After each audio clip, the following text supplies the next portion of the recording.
Om Ajnanatimirandasya Jnananjana Shalakaya Chakshurunmilitam Dhena Tasmai Shri Gurave Namah.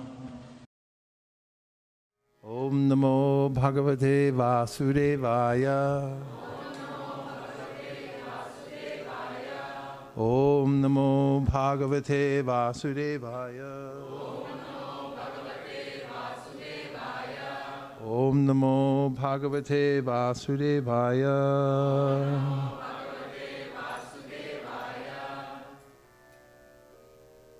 Narayanam Namaskritya Naram Chaiva Narottamam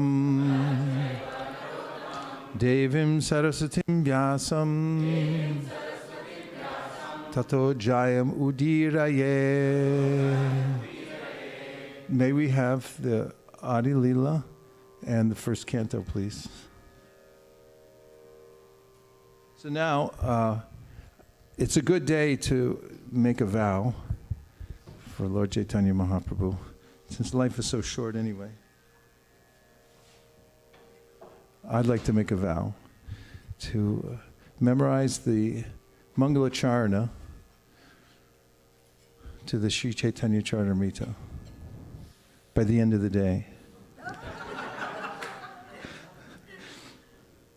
of Brahma.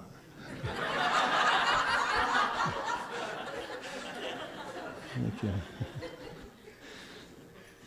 I think we should all do it personally. So, Balaram, did you make a template of this? Yeah. Okay, great. So we have a template for those who would like it. Balaram created it. Shraddha, you may have already made one earlier too, right? So we have a couple of templates. And the reason it's important to memorize the first 13 verses of the Chaitanya Charitamrita, which are the Mangalacharna of the book, means that the rest of the book is based on these 3 verses. So you'll notice that Kaviraj Goswami explains the first verse in the first chapter. And then he goes on to explain the other verses in the subsequent chapters. And the whole Chaitanya Charitamrita emanates from these very meaningful verses. So why don't we start? By the way, I didn't ask if anybody wants to join in on that. Malini, okay, everyone else, cover your ears. Oh. Join in, I mean, let's memorize it together over the next several weeks, months, whatever it takes. We can do it on a regular basis. Doesn't take that long, but we can add it into our regular functions, and you can get these templates and take them home, and we'll chant them along with the that we do with the kids. We're already doing Ishapanishad and Nectar of Instruction, so we can add this in too. Everyone who thinks this is a good idea, please say Gornitai. Gornitai! Okay. Vande Guru Nisha Bhaktan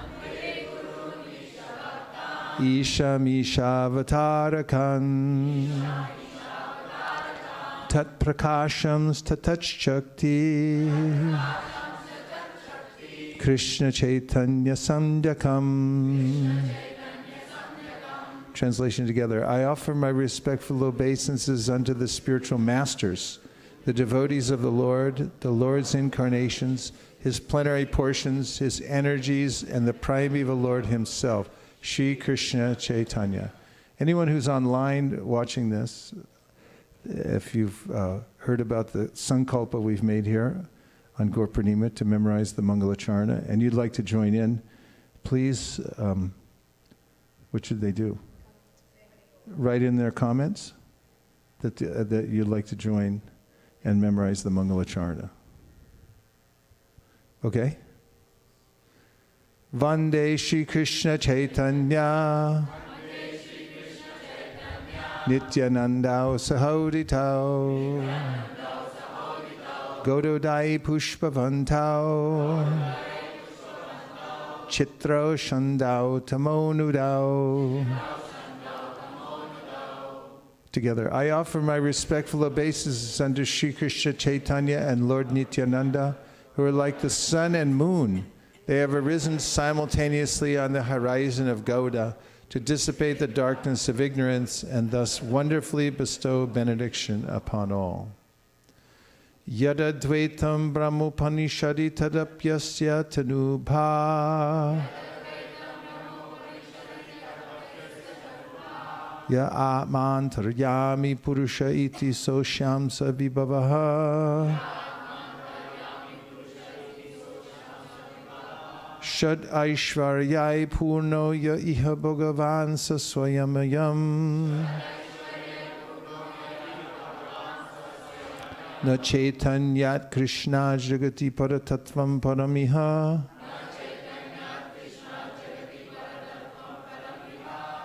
What the Upanishads describe as the impersonal Brahman is but the effulgence of his body, and the Lord, known as the Supersoul, is but his localized plenary portion. Lord Caitanya is the Supreme Personality of Godhead, Krishna himself, full with 6 opulences. He is the absolute truth, and no other truth is greater than or equal to him. Anarpata chirim chirat karunayavatirna kalau Anarpita charim chirat karunayavatirna kalau Anarpita charim chirat karunayavatirna kalau Samarpayitum unoto jvalarasam supakti shriyam Hari Purata Sundara Dyuti Kadamba Sandipataha Siddharadaya Krindare Spuratu Vashachinandanaha May the Supreme Lord, who is known as the son of Srimati Shachi Devi, be transcendently situated in the innermost chambers of your heart.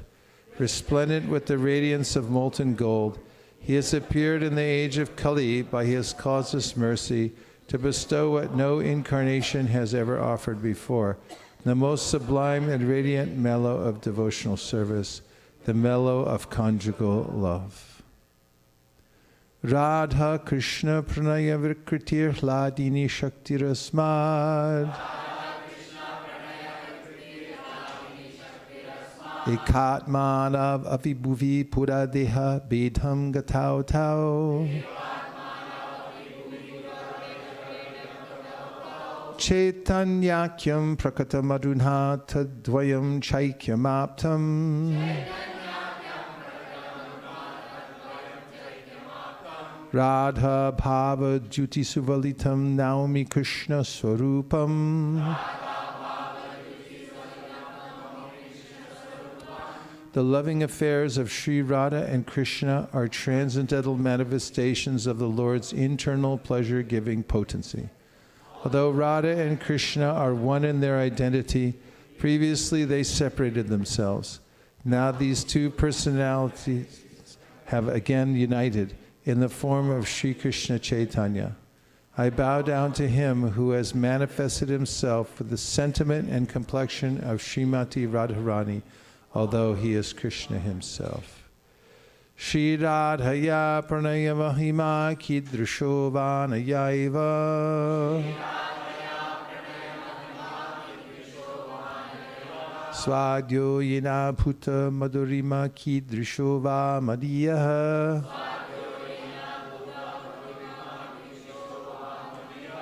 Saukyam Chasya Mad Anubhavata Kidrisham Veti Lobhat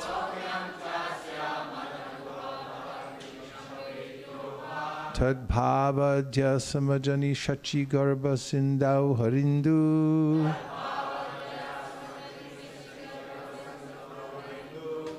Desiring to understand the glory of Radharani's love, the wonderful qualities in him that she alone relishes through her love, and the happiness she feels when she realizes the sweetness of his love, the Supreme Lord Hari, richly endowed with her emotions, appeared from the womb of Srimati Shachi Devi as the moon appeared from the ocean. Sankarshana Karana Toha Shayi Garbhoda Shayi Cha Payobdi Shayi Sheshascha Yangsha Sheshascha Yashyam Shakalasa Nitya Nandakya Rama Sharanam Mamastu. May Sri Nityananda Ram be the object of my constant remembrance. Sankarshana, Sheshanaga, and the Vishnus who lie on the Karna ocean, Karba ocean, and ocean of milk are his plenary portions and the portions of his plenary portions. Maya tite vyapi vaikunta loke Purnaishvarye Shri Chaturvyuha Madhye Rupam Yasyodbhati Sankarshanakyam Tam Shri Nityananda Ramam Prapadye. I surrender unto the lotus feet of Sri Nityananda Ram, who is known as Sankarshana in the midst of the Chaturvyuha, consisting of Vasudeva, Sankarshana, Pradumna, and Aniruddha. He possesses full opulences and resides in Vaikuntha Loka, far beyond the material creation. Maya Bharata Janda Sangha Shriyanga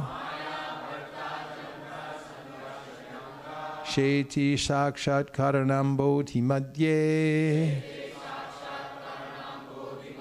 Yasyai Kamsha Shipuman Adi Devas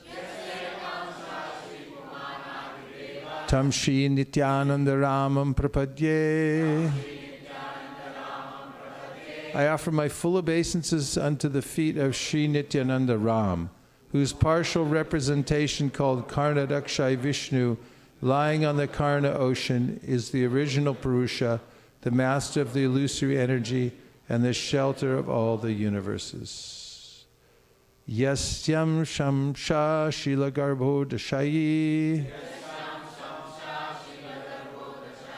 Yannabhyajam Loka Sankhata Nalam Loka Shashru Suti Kadhama Dhatus Tam Shri Nityananda Ramam Prapadye. I offer my full obeisances unto the feet of Sri Nityananda Ram, a partial part of whom is Garbhodakshay Vishnu. From the navel of Garbhodakshay Vishnu sprouts the lotus that is the birthplace of Brahma, the engineer of the universe. The stem of that lotus is the resting place of the multitude of planets. Who's got a microphone? Give it to Abhay. Abhay, you lead us in this next one.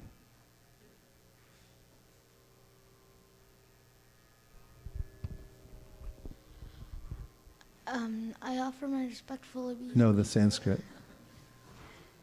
Yasyama Samasaha Paramakaliyanam Yasyam Sham Sham Shash Paratmaki. One more time. Yasyama Shama Parama Sha. Yes, Yam Sham Sham Sha. Sha Do it again.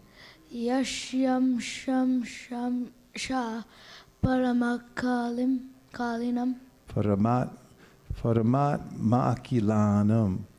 Paramatmalikalam Paramat Makilanam.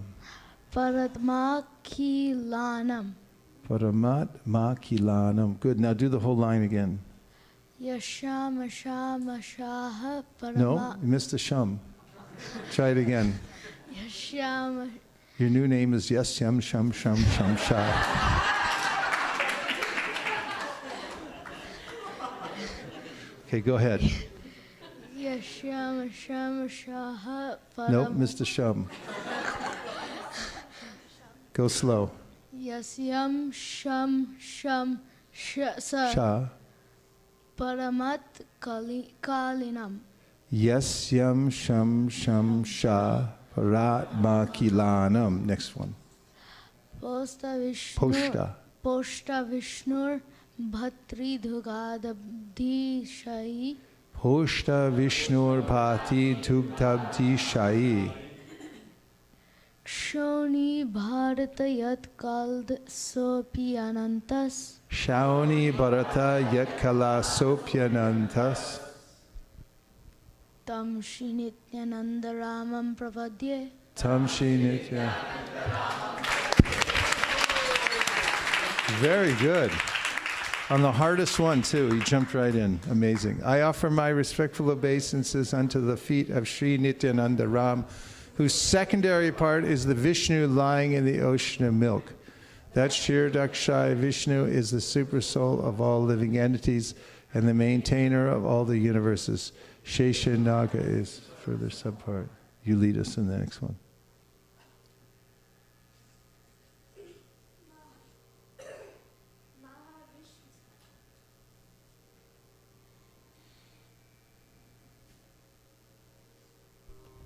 Mahavishnu Jagat Karta Mahavishnu Jagat Karata Maya Yaya Srijat Tada Maya Yaya Sajat Yada Tasya Vartar Ivayam Tasyavatara Evayam Advaita Charya Ishvara Advaita Acharya Ishvara. Lord Advaita Acharya is the incarnation of Mahavishnu, whose main function is to create the cosmic world through the actions of Maya.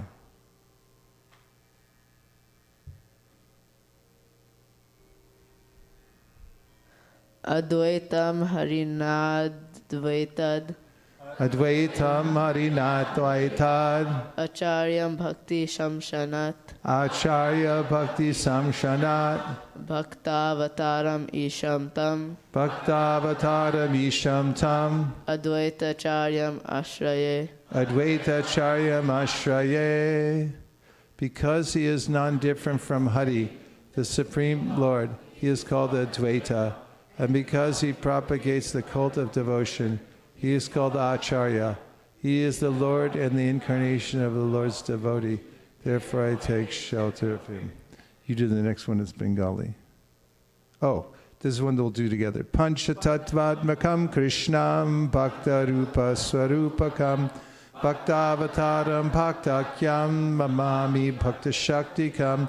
I offer my obeisances unto the Supreme Lord Krishna, who is non-different from his feature as a devotee, devotional incarnation, devotional manifestation, pure devotee, and devotional energy. Jayatam suratau pangor mama manda matirgati matsarva swapadam bojao radha madana mohanao. Glory to the all-merciful Radha and Madan Mohan. I am lame and ill-advised, yet they are my directors, and their lotus feet are everything to me. Divya Vrindaranya Kulpadrumata Srimad Ratnagara Singhasanastau Srimad Radha Shila Govinda Devau Prashtali Bi Sevyamanus Marami. In a temple of jewels in Vrindavan, underneath a desire tree, Shri Radha Gopinda, confidential associates, sit upon an effulgent throne. I offer my humble obeisances unto them. 17. Shrimandra Sarasarambi Vamshivata Tatastita Karshan Venus Swaner Gopir Gopinatha Shriyestunaha. Sri Srila Gopinath, who originated the transcendental mellow of the rasa dance, stands on the shore of the Vamshivat and attracts the attention of the cowherd damsels with the sound of a celebrated flute. May they all confer upon us their benediction. Jai Jai Shri Caitanya Jai Nityananda Jai Advaita Chandra Jai Gaura Bhakta Vrinda. Glory to Shri Caitanya Nityananda. Glory to Advaita Chandra. And glory to all the devotees of Shri Gaura, Lord Chaitanya. Who is Shri Gaura? Shri Gaura. Okay, now give it to Shambhalangi. Let's hear the Bengali, the last verse.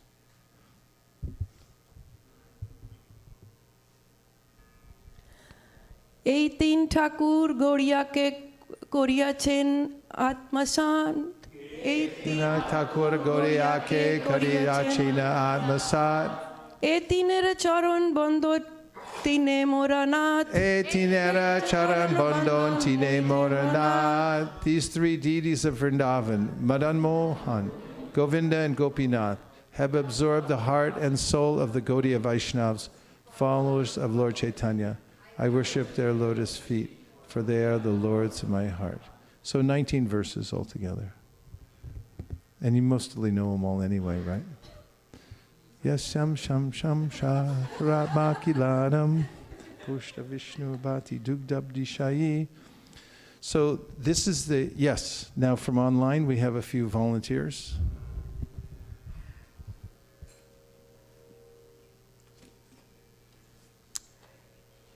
So we have two people who volunteered. Bhaktin Niti Gupta, Bhaktin Nithi. Oh, Bhakti Niti as well has made a sankalpa on this day to memorize these 19 verses. Yes. Good job, Niti. Bhakti And Niti. Alex Zarinov. Very good, Bhakti Alex. Excellent. More can write in. Everyone in the room here raised their hand, didn't they? Yes. Pretty much? Yes. Okay. So we'll make it easy for everybody because we'll put up the verses and say them together frequently, and then we'll just learn them by osmosis. So first of all, we'll look at the 7th chapter of the Adi Leela, because this is a chapter in which we hear about the mission of Sri Caitanya Mahaprabhu. Part of that mission is that he has expanded himself into 5, the Panchatattva, for his own enjoyment.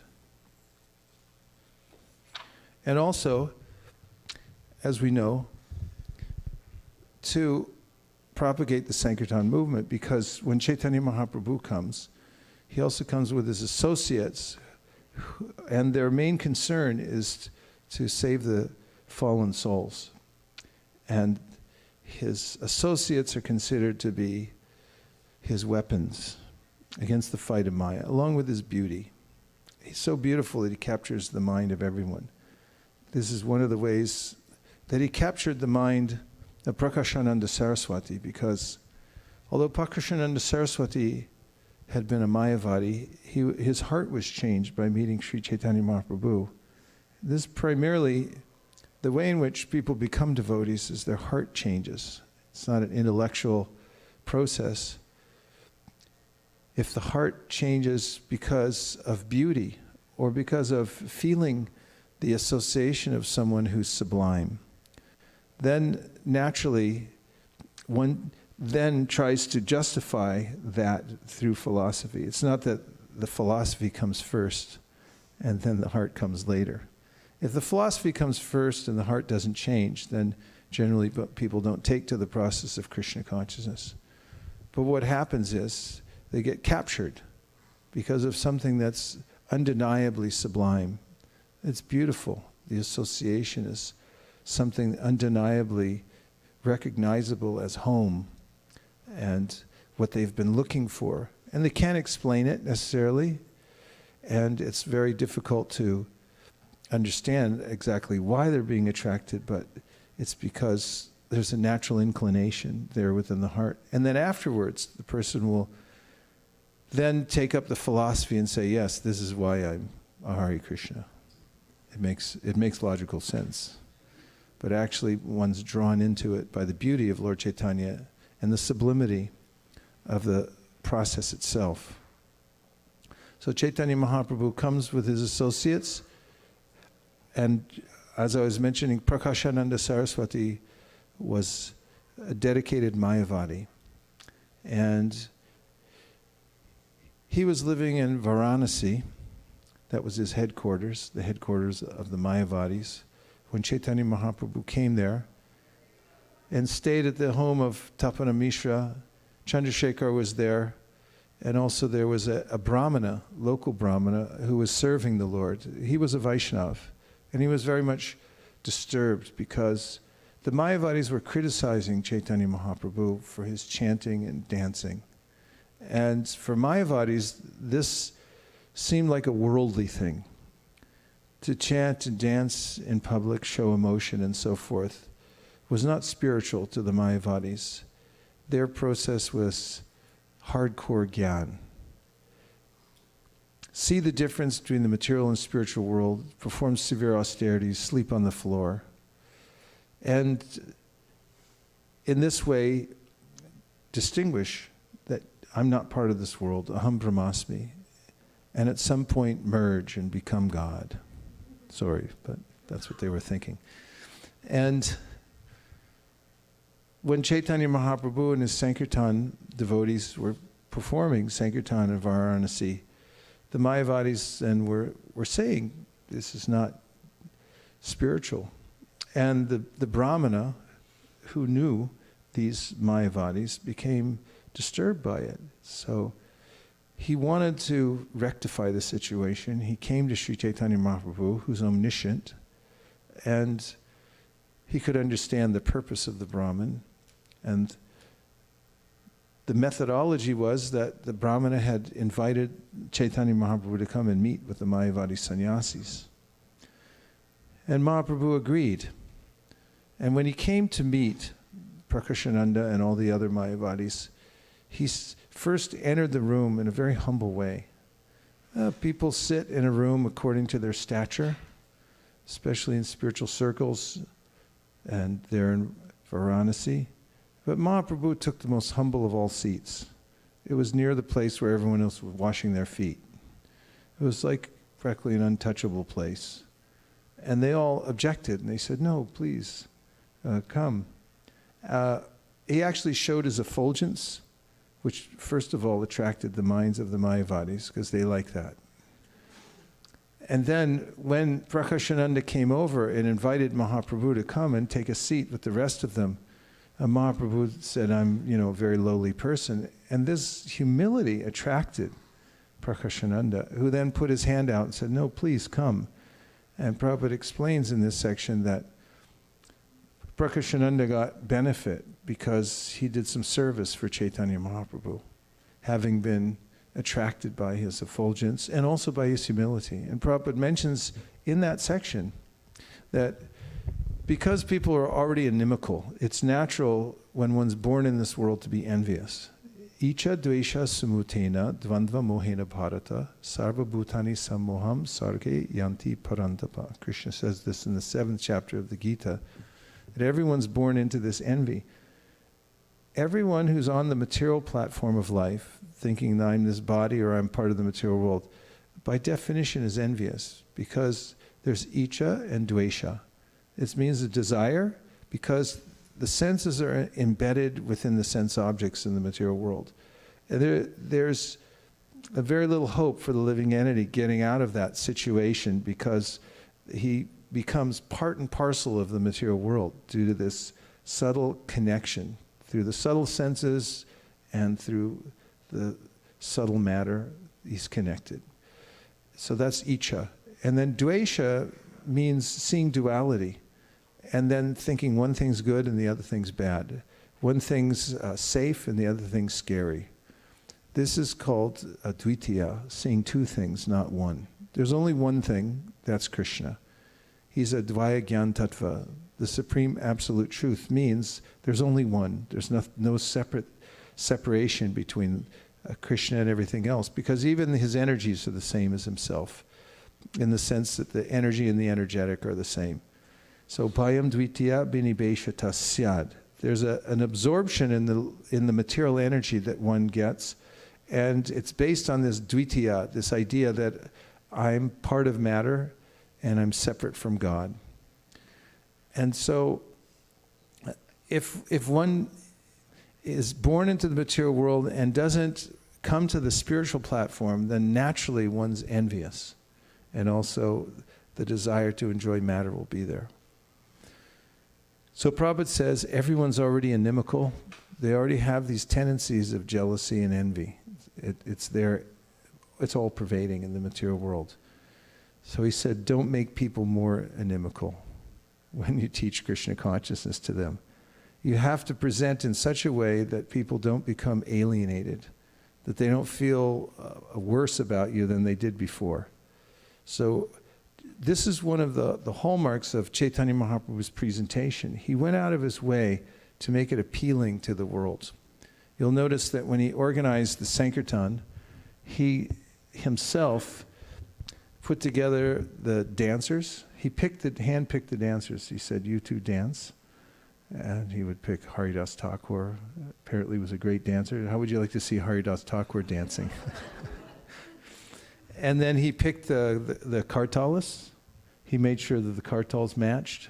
They weren't mismatched and they're not clangers. We have to have sweet kartals. And he'd have the madanga players, a certain number. He'd pick the number himself. Those who would sing and those who would respond, because they didn't have microphones there, so they had to have numerous people singing at the same time and then repeating, and that was all orchestrated. And he could have just said, do whatever you want, sit in any part of the temple room, bring in a bongo drum, whatever, and just beat on it, and it's all good because it's the holy name. This is an approach. It's not the approach, it's an approach, that it doesn't matter how we present Krishna consciousness. Anything will be fine because it's all powerful, because it's the holy name, so it doesn't matter. Just as long as we blast it at people, they're going to get credit whether they like it or not.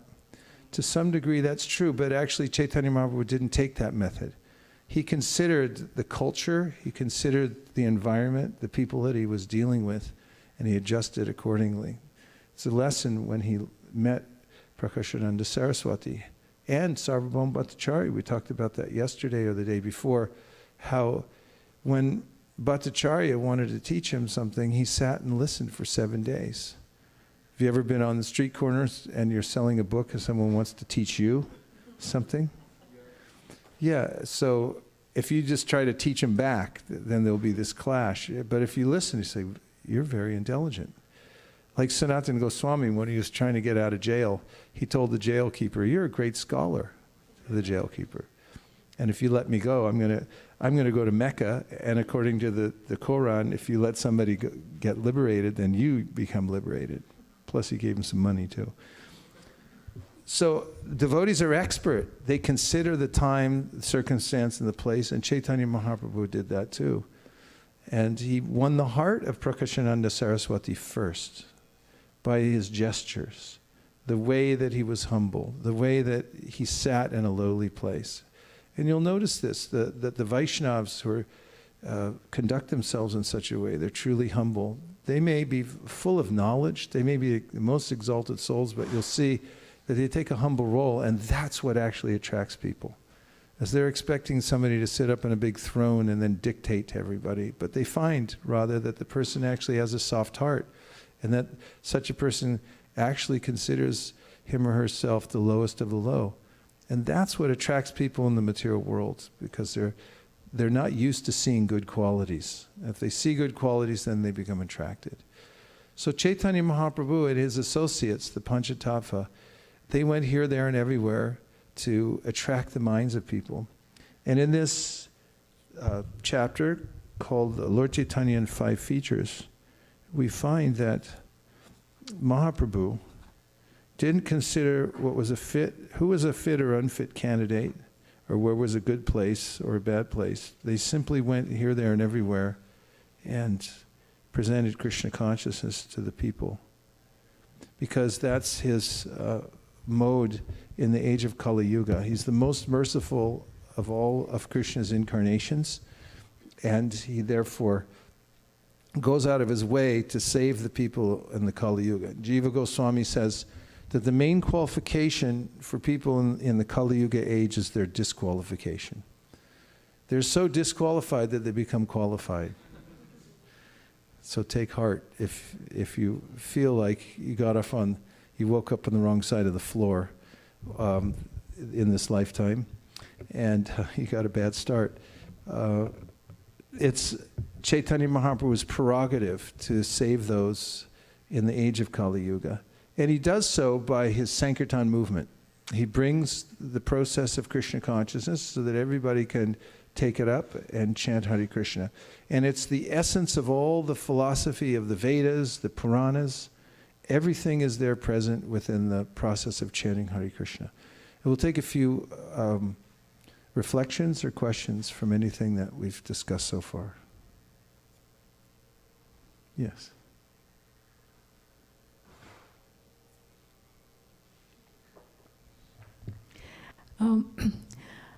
Thank you so much. One question I have is, on one hand, we have the mercy of, and the magnanimity of Lord Chaitanya. And on the other hand, we also hear, like Srila Prabhupada, sometimes he says that only select, souls will accept the mercy. The mercy is there for everyone, but only few will accept it or, reciprocate. So how do we reconcile the two? The best way is, reconcile is one thing.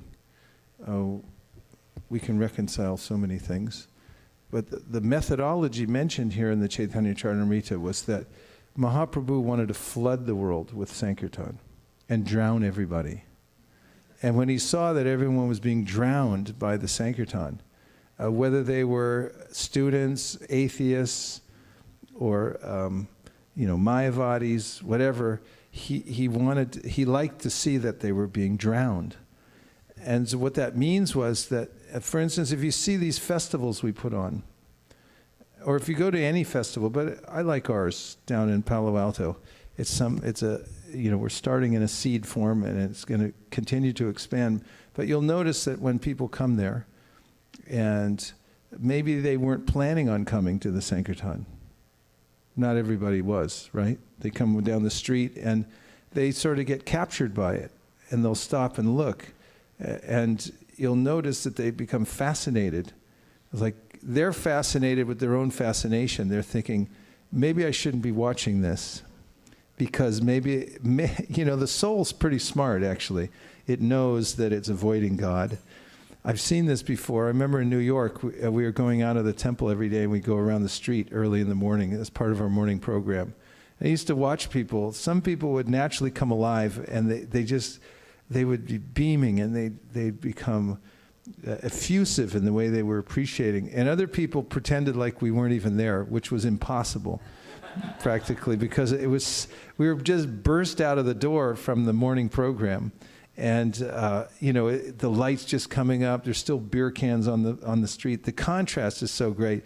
You can't ignore it unless you're really trying hard. But there's a way in which Chaitanya Mahaprabhu's Sankirtan, these festivals, are meant to actually pull people in who weren't expecting to come in. And it happens a lot that people who don't believe in God, or they weren't interested at all, or they don't believe in organized religion, where they just get attracted by the chanting, the dancing, and then if there's a little philosophy to back it up, then it's good enough for them. So here in this chapter, it's mentioned that he wanted to flood everybody. It's either this chapter or the one before. He wanted to flood the world, and he felt satisfied when he saw everyone being flooded by this.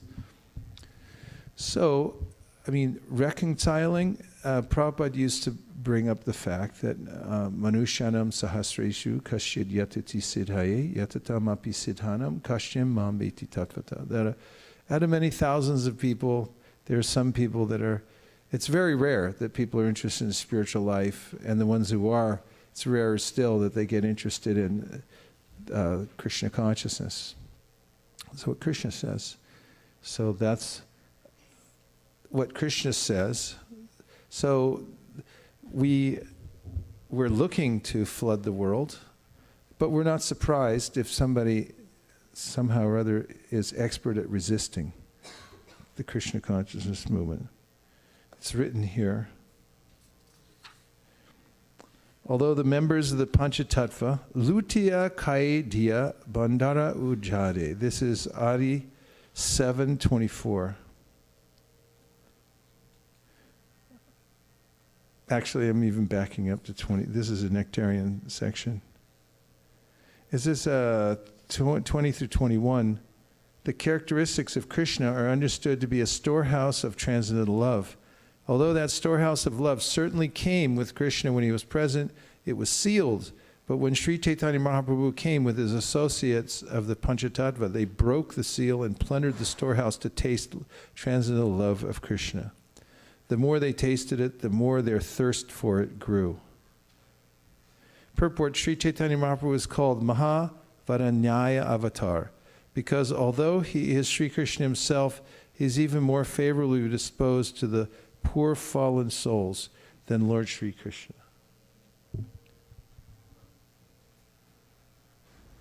When Lord Sri Krishna himself, that's pretty good, to be more favorably disposed to than Krishna himself, because as we hear about Krishna, especially from the Sandarbha, we find out that Krishna is the one, just by coming in contact with him, like Aghasura, he tried to swallow Krishna, and Krishna walked in his mouth. He attained vimukti, not just mukti, but vimukti, means he went to the spiritual world. And throughout their writings, the Goswamis, especially Jiva Goswami, is stressing how it is, how special Krishna is.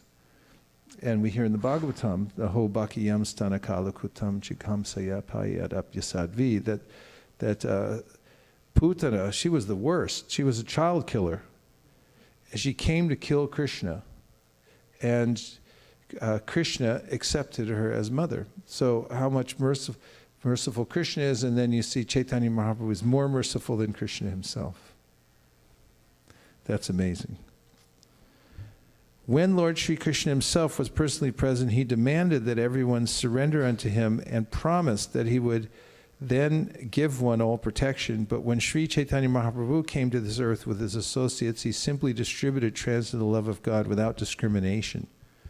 Sri Rupa Goswami therefore could understand that Lord Chaitanya was none other than Sri Krishna himself, for no one but the Supreme Personality of God can distribute confidential love of the Supreme Person.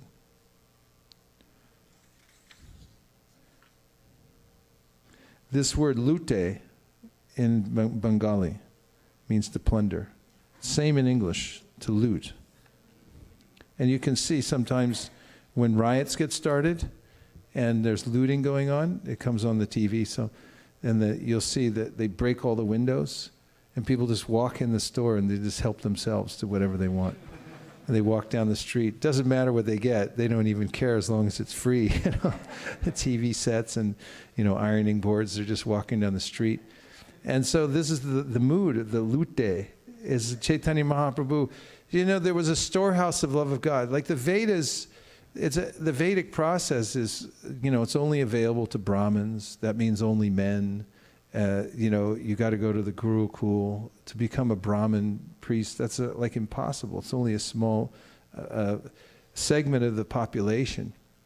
And in Kali Yuga, Chaitanya Mahaprabhu distributes to everybody. It does it without discrimination. Everyone can come to the most exalted position by his mercy and the mass distribution, the way he's doing. And so there's this sense that they just broke into that. Whatever was locked before, it's all broken open. And they just like, take it all, give it to everybody. Don't even care who it is. We find the Antya Lila of the Caitanya Charitamrita. This is the most esoteric of, first of all, the Caitanya Charitamrita of all spiritual writings. And then you get to the Antya Lila, which is the sanctum sanctorium of the book itself. And then you find the first section is a dog becomes liberated.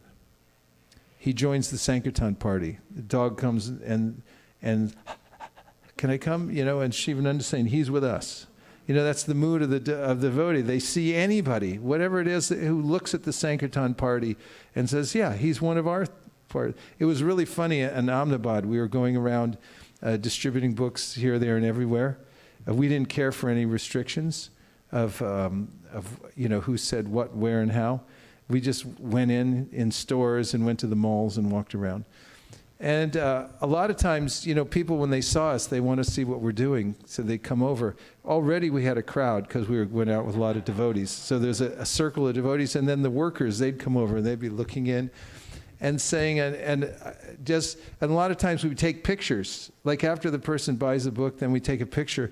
And these people that came in, they were basically like kind of encroaching. No, you get in the picture too. And they go, we're in too? And there was this feeling like, yeah, you already joined. You're already part of it. It's too late, you know. Should have thought about that before. But that was Caitanya Mahaprabhu's method. He would just go everywhere, and whoever showed up, it's like, okay, you're in. As you know, the famous and great devotee Jayananda Prabhu, he had this mood wherever he went. He was always looking, you know, he'd be hammering something, someone walk in, hey, could you hold this board for a second? You come back 2 days later and the guy's shaved up and, you know, so I'm with this guy, this is what I do now, you know. And that's the mood of Caitanya Mahaprabhu. They're always just bringing everybody in from every side. They broke open the storehouse of the love of God. And so Prabhupada continues. He said, there are some rascals. Am I in the right place? There are some rascals who dare to speak against the mission of Lord Caitanya. I'm in the purport. Did I finish the verse? There are some rascals who dare to speak against the mission of Lord Caitanya by criticizing the Krishna conscious movement for accepting Europeans and Americans as brahmanas and offering them sannyas. But here is an authoritative statement that in distributing love of Godhead, one should not consider whether the recipients are Europeans, Americans, Hindus, Muslims, etc. The Krishna consciousness movement should be spread wherever possible, and one should accept those who thus become Vaishnavas as being greater than brahmanas, Hindus, or Indians. Sri Chaitanya Mahaprabhu desired that his name be spread in each and every town and village on the surface of the globe. That's the mission statement. Therefore, when the cult of Chaitanya Mahaprabhu is spread all over the world, should those who embrace it not be accepted as Vaishnavas, Brahmanas, and Sannyasis? These foolish arguments are sometimes raised by envious rascals. By who? Yeah, don't be an envious rascal. But Krishna conscious devotees do not care about them. We strictly follow the principles set down by the Panchatattva. Whose principles do we follow? Yeah, we just follow the Panchatattva. That's the simple process. They went out and spread love of Godhead. And they went and spread a flood of it everywhere. And that's the method of worshiping the Lord in this age, is to follow the Panchatattva. That's what they did. They went door to door, town to town. They broke open the storehouse of the love of Godhead. And now listen to this. Although the members of the Panchatattva plundered the storehouse of the love of Godhead and ate and distributed its contents, what did they do? They ate and distributed its contents. See, that's the right livelihood. That's what you want to be in. Eating and distributing the contents. I remember when I first joined the Krishna conscious movement, I got a job at the Harinam. They gave me a big box of Simply Wonderfuls. I was starving when I joined because I used to think that, you know, fasting was like part of spiritual life. Little did I know that it was actually, that was wrong. So I got there and they handed me, big mistake, a big box of Simply Wonderfuls. They said, go pass these out. And so I had a policy, one for them and one for me. I couldn't help myself. And just distribute and ate and distribute. I was trying to follow this tenet. There was no scarcity. There was no scarcity, for this wonderful storehouse is so complete that as the love is distributed, the supply increases hundreds of times. Purport, a pseudo-incarnation of Krishna once told his disciple that he had emptied himself by giving him all knowledge and was thus spiritually bankrupt. Such bluffers speak in this way to cheat the public, but actual spiritual consciousness is so perfect that the more it is distributed, the more it increases. That's the secret. Bankruptcy is a term that applies in the material world, but the storehouse of love of Godhead in the spiritual world can never be depleted. Krishna is providing for millions and trillions of living entities by supplying all their necessities, and even if all the innumerable living entities wanted to become Krishna conscious, there would be no scarcity of love of Godhead, nor would there be insufficiency in providing for their maintenance. Our Krishna conscious movement was started single-handedly, and no one provided for our livelihood. But at present, we are spending hundreds and thousands of dollars all over the world, and the movement is increasing more and more. Thus, there's no question of scarcity. Although jealous persons may be envious, if we stick to our principles and do what? This is so important. You have to stick to the principles. Stick to the principle of the Panchatattva. And all the other basic principles, like reading the Bhagavad Gita, chanting Hare Krishna. This is a principle that's eternal. You stick to this principle because you think, well, how come my life is messed up? Because you're not chanting enough, and you're not reading enough. And besides, everybody's life's messed up. Don't worry about it. It's just the way it is. It's true. Everybody's life's messed up. And if anybody, if there's a projection, you can see a model on a billboard or something like that. Go visit later. They have pancreatic cancer, whatever it is. It's the nature of the material world. So the most important instruction is to stick to the principles. Find out, get well-reasoned faith of why these principles are sound, and then stick to them, especially chanting Hare Krishna.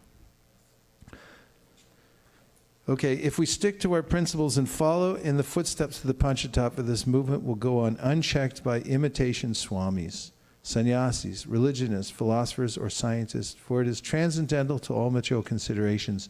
Therefore, those who propagate the Krishna conscious movement should not be afraid of such rascals and fools. Who should we not be afraid of?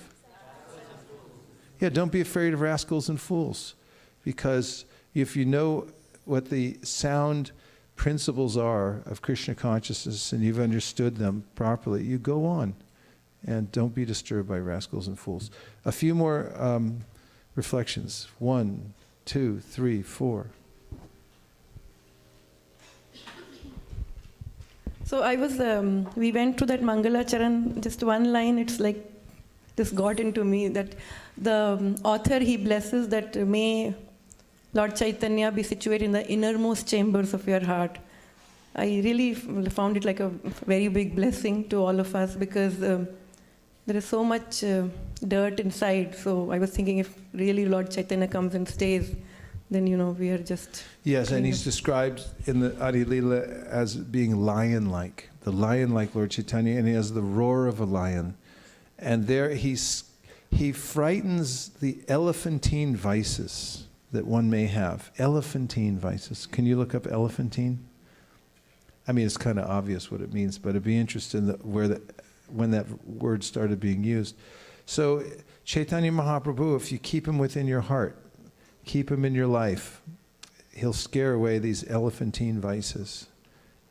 The vices seem elephantine, but when Lord Nrsingadev appeared and he was roaring, it's called Digibat. That all the elephants of the world fled in fear. They started running away when they heard the loud roars of Lord Nrsingadev. And similarly with Caitanya Mahaprabhu. Malini next. I really like the point that you mentioned about how we present Krishna consciousness and how Chaitanya Mahaprabhu presented Krishna consciousness to Prakashananda Saraswati. And I was just reminded, we went door to door to present Chaitanya Charitamrita just a few weeks ago. And there was one person who was practicing Kriya Yoga. And he was following the Isha Foundation, and he was very dedicated to that process. And we tried to explain, but he seems to be very attached to whatever he was following, and he was very loyally following their process. And we explained about Chaitanya Mahaprabhu and Chaitanya Charitamrita, but then he did not want to take the books. But when we further explained, he said that if not the books, is there any other way I can help you? And then we told them that recently some student actually wanted Chaitanya Charitamrita, but he did not have money. Would you like to give this set to him? And then he said yes, and he gave $100 and said, please go and give it to that person. I really appreciate what you're doing, but at this moment I cannot accept the books. So I really connected with the point that you said, that we have to present in a way that they can accept it. Yes, and there's more to it coming up, as you'll see that 25, the flood of love of God had swelled in all directions, and thus young men, old men, women, and children were all immersed in that inundation. The Krishna consciousness movement will inundate the entire world and drown everyone, whether one be a gentleman, a rogue, or even lame, invalid, or blind. When the 5 members of the Panchatattva saw the entire world drowned in love of Godhead and the seed of material enjoyment in the living entities completely destroyed, they all became exceedingly happy. And that was Caitanya Mahaprabhu's method. When he saw that some people were getting away, then he adjusted his process. Who was getting away? The students. The students were criticizing him. So he then, he said, oh, take sannyas.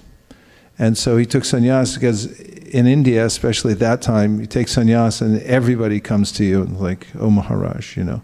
So he knew that even the students then would come and respect him. And that's why he did it. He adjusted so he could drown them too and attract them to his process. Okay, nice. Yes. Do you have the origin for elephantine? Pardon me? The origin for elephantine. Oh yes, elephantine. So it was used in the 1620s, means huge, from Latin elephantinus, pertaining to the elephant. And the earlier adjective was elephantic. Elephantic. Elephantic, yeah. Maharaj, you know Corky, your newspaper boy? Yeah. He's looking for the template for memorizing the verses. Okay. I asked for the name, but I didn't get the name there. Yeah. As Maharaj, I like the point about sticking to your principles and doing this stuff. Yeah, you always win with the basic principles. And no matter how complicated your life gets, and no matter how weird everything is, if you understand clearly that there are basic principles that are so sound that if you stick to them, that they'll sort everything out for you. This is called Shraddha. Shraddha Shabde Vishva Kari Suridanishchoy Krishna Bhakti Koila Sarva Karma Krita Hoy. Sarva Karma Krita Hoy. Whatever kind of activities that you're duty bound to fulfill will be done properly if you continue the process of bhakti, which is the tip of the spear is the chanting of Hare Krishna. And to know this is faith. Increasing faith. Yeah, so please send Corky, my old paperboy, the template. And what else? It's a comment on Facebook from Preeti Radhika from the Sacramento area, the lady. How encouraging that in this Kali Yuga, our disqualification is our biggest qualification. I was telling my son early morning the difference between Krishna and Gauranga is that Krishna wanted surrender and then protection, but Gauranga will give mercy and protection even when no qualification is there. And if one chants Hare Krishna just once. Fantastic. It's going around. Okay. Who's next? 1, 2, 3. 1, 2.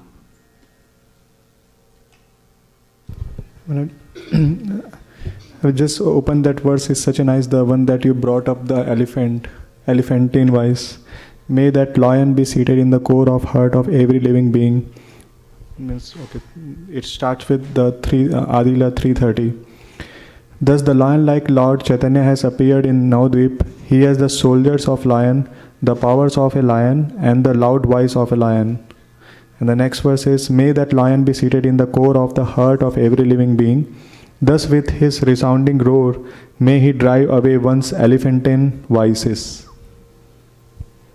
Yes. May that lion be seated in the core of the heart of every living being. Thus with his resounding roar, may he drive away one's elephantine vices. It's very optimistic. Yeah, 1, 2.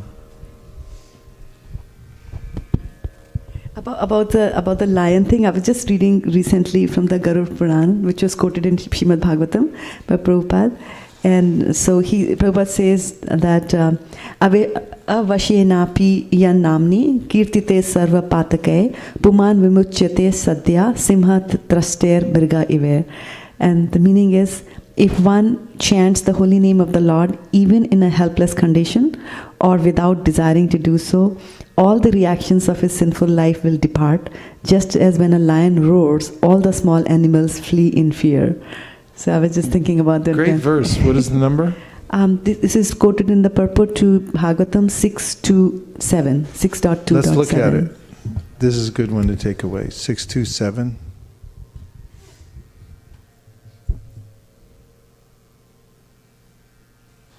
Keep going. Ajamil has already atoned for all his sinful actions. Indeed, he has atoned not only for sins performed in one life, but for those performed in millions of lives. For in a helpless condition, he chanted the holy name of Narayan. Even though he did not chant purely, he chanted without offense, and therefore he is now pure and eligible for liberation. Purport. The Yamadutas had considered only the external situation of Ajamil. Since he was extremely sinful throughout his life, they thought he should be taken to Yamaraj and did not know that he had become free from the reactions of all his sins. The Vishnudutas therefore instructed that because he had chanted the 4 syllables of the name Narayan at the time of his death, he was freed from all sinful reactions. In this regard, Srila Vishwanath Chakravarti Thakur quotes the following verses from the Smriti Shastras. Namno hi yuvati shakti papa nirharane hare thavat kartam na shaknoti patakam patiki nara. Simply by chanting one holy name of Hari, a sinful man can counteract the reactions to more sins than he is able to commit. That's from the Brihad Vishnu Purana. From where? Avasheshenapi namni kirtite sarvapatakai puman vimuchite sadya singha traster mriger iva. If one chants the holy name of the Lord, even in a helpless condition or without desiring to do so, all the reactions of his sinful life depart, just as when a lion roars, all the small animals flee in fear. That's from Garuda Purana. Then Sakrid Ucharitam Yena Harir Ityakshara Dvayam Bhara Pari Karastena Mukshaya Gamanam Prati. By once chanting the holy name of the Lord, which consists of the 2 syllables. Which 2 syllables? Hari. One guarantees his path to liberation. Hey, good job. Skanda Purana. These are some of the reasons why the Vishnudutas objected to the Yamadutas taking Ajamil to the court of Yamaraj. You have had a point for the last 2 centuries. I was just thinking that when you said that when you distribute the love of Godhead, the supply increases 100 times.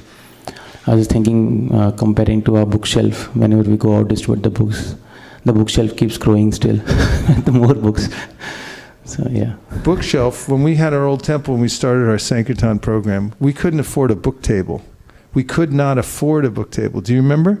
So we had this idea, we're going to put a book table in the temple room, which took up about 1/8 of the whole temple room, because it was so small. How small was it? And so we decided we're going to do a book table, and the temple didn't have any money. So, and the temple president said, you know, you have to find the money on your own. And we thought, where are we going to get $100 for a table? We'll have to ask around. Do you remember this? We'll have to ask around, and we said, we'll bootstrap our way up. And, you know, so we begged, and some of the members, you know, they gave $20 each or something like that. And we bought a table. And we put it in the temple room, and that became our smart table inside. That's when, and then as we continued just to distribute the books, then the supply increased more and more, and it still keeps happening. The more we keep putting the books out, every time we drive up to the temple, we'll find another pallet. It just magically, by chance, it just shows up. On the front porch, there's a huge pallet of books there. Every time we give more out, more come in. Can barely keep up. As Savas got a new warehouse a few years ago because the book distribution's been increasing so much. But he didn't get a big enough one. And now they have to get another one because it's already too small because it keeps increasing. So this is the Sankirtan movement, and just in a practical way, every time we've endeavored to increase our distribution of Krishna consciousness here, we've felt that, well, how are we going to do it again? In fact, how are we going to do it better the next time? It seems impossible, but somehow or other, each time Lord Caitanya supplies, and it happens. Okay, who is next? Yes. I just had a point. Oh, please. It's on. Hi. Hi.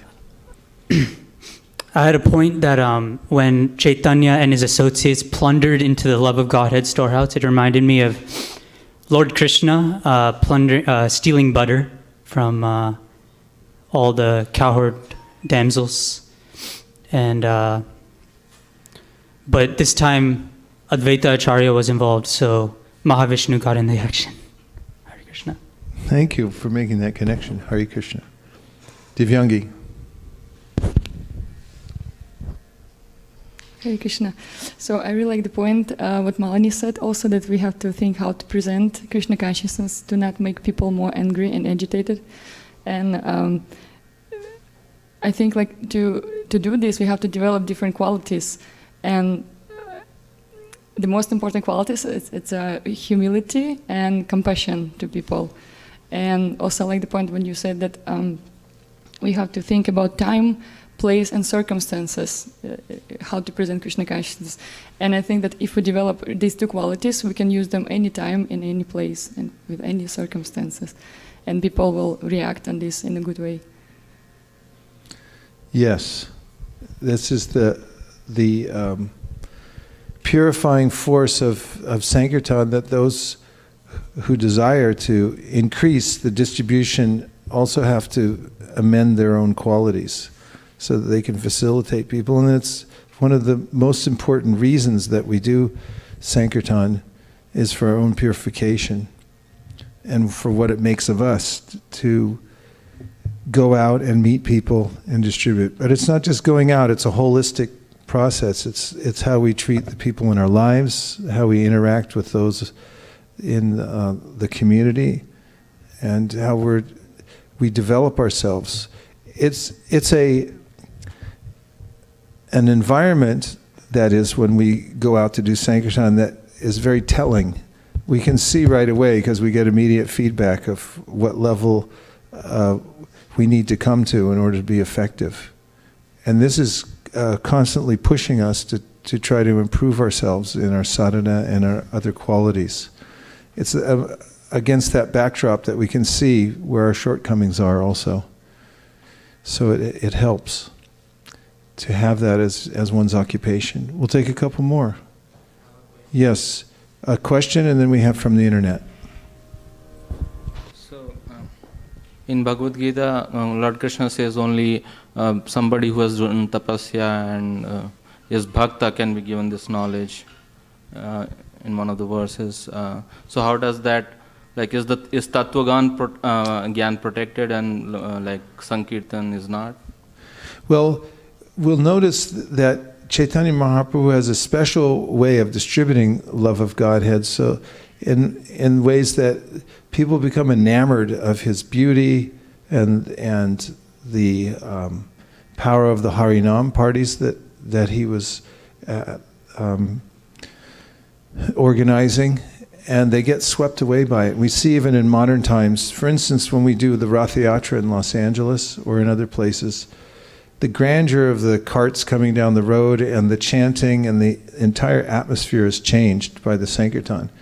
So when we see people along the way who are observing this, and as an example, like if we gave them a free book during that time, which we do sometimes during these large festivals, we notice that it's different from just standing on a street corner in San Francisco, like Market and Powell, one of the gnarliest places on the planet. You know, people going this way and that, and if you just say, here, take it, and they don't know what it is, and they have no qualification, and they haven't been caught by that atmosphere of Sankirtan, then really it demeans the process in a way. They just kind of throw it away. I'm giving this as an example that we have to consider also the time and circumstance and how people are affected. And it's true that Krishna says we shouldn't give to people who are not austere or devoted. And that's one of the reasons that Prabhupada asked us when we're distributing books to invite people, give them the opportunity to also reciprocate by giving something in return. And that's one of the ways that they become austere and devoted, is by giving something in return. As you explain it in a logical way, this is a spiritual book, and then you say, most people like to help out, or it will be a benefit to you if you give something in return for spiritual knowledge. Then they can consider it. And sometimes people say, I don't have any money, which isn't true. And so you can just say, just give a penny. So then even when they give a penny, it's demonstrative that you look at them and then think, okay, that's a kind of a surrender. I actually have to reciprocate and give something in return, and they do it. And this is a way in which it prepares the field of their heart that, oh, okay, I gave something in return, so therefore let me look at it. In fact, that's exactly what Prabhupada said. He said when we ask people to give in return, and they do, then they'll walk away and say, okay, I've given my hard-earned $10.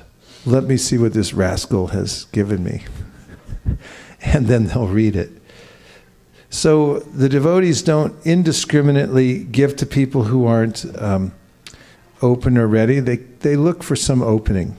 And they also try to create an environment in which people get drawn in. And in that opening, they inject Krishna consciousness in some way. Yes.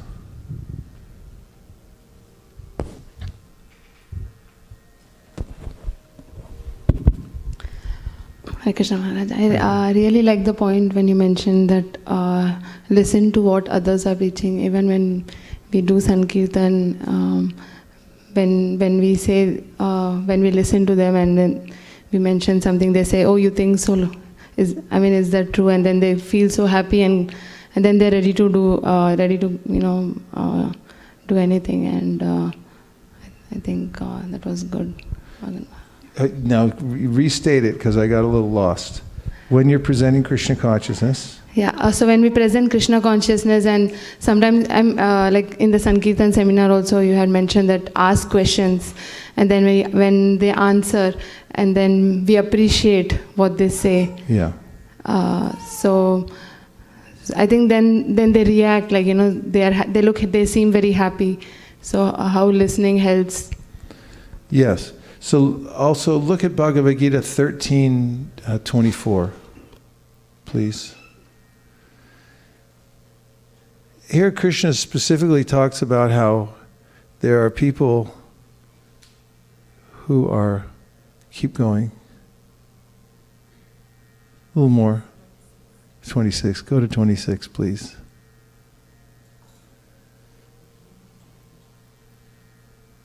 Okay, so in this verse, Krishna says, again, there are those who, although not conversant in spiritual knowledge, begin to worship the Supreme Person upon hearing about him from others. Because of their tendency to hear from authorities, they also transcend the path of birth and death.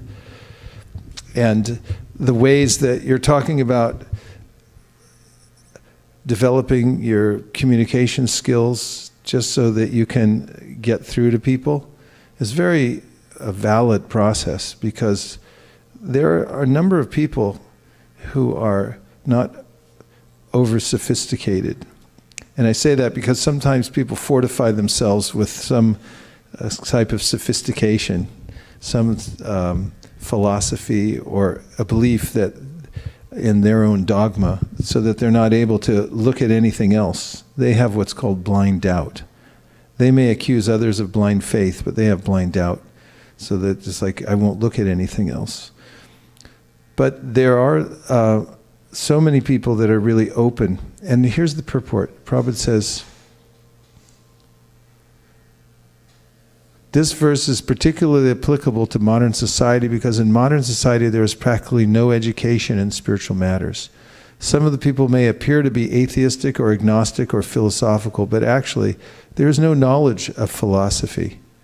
As for the common man, if he is a good soul, then there is a chance for advancement by hearing.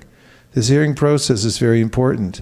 Lord Caitanya, who preached Krishna consciousness in the modern world, gave great stress to hearing because if the common man simply hears from authoritative sources, he can progress, especially according to Lord Caitanya, if he hears the transcendental vibration, Hare Krishna, Krishna Krishna, Hare Hare, Hare Rama, Rama Rama, Hare Hare.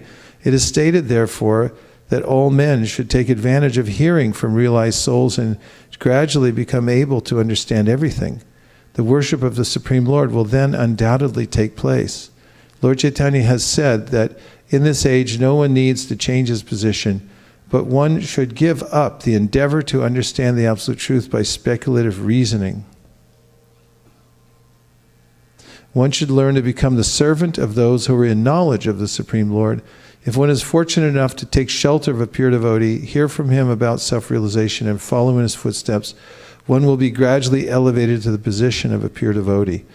In this verse particularly, the process of hearing is strongly recommended and this is very appropriate. Although the common man is often not as capable as so-called philosophers, faithful hearing from an authoritative person will help one transcend this material existence and go back to Godhead, back to home. Combining that with the idea of strictly following the principles. Prabhupada, I heard say the other day that I'm not a great scholar. And he said, nor did I try to become a great scholar. He said, I simply listened to the words of my spiritual master and tried to follow to the best of my ability. And these two principles are always effective, and it's what's being recommended here. And this verse also has another kind of context, and that is that the soul can be reawakened by this kind of explanation or becoming expert at presenting Krishna consciousness, because as Vishwanath Chakravarti Thakur writes in the Madhurya Kadambini, people are awakened for two reasons, and one of them is by strong preaching of another. And a person might then come to full consciousness just because of hearing from you. You know, you might come up to somebody and because of who you are, your lifestyle, the potency you've developed because of your faith in Krishna consciousness you're following, so the few things that you say to them can be really effective. We see this, right, in the corporate environment. When we come in, we always feel that I mean, these are such basic points I'm about to make or that I'm making, but then people they take notice. They're very interested. They haven't heard from anybody that you're not your body. That's kind of a really new concept. To us, it seems passé almost. It's like, yeah, I know I'm not my body. But when you mention it to people, it's a reminder of how ensconced they are in Maya. That they're not really, they don't hear this kind of thing at all from anybody. The highest principles they think of are humanitarianism or something like that, and there's no awareness. There's a difference between the body and the soul, or that there are metaphysical principles that, when applied, will actually affect their lives in the most important ways. Yes, Sundarananda, there's a lot of participation today. You're all happy because it's Lord Chaitanya's appearance day, huh? It's amazing because you wake up in the morning and go like, how come I'm so happy? Because it's Lord Chaitanya's. Okay, please. Yes. I was just thinking about the point you made about how Sri Chaitanya Mahaprabhu is more merciful than Lord Krishna himself.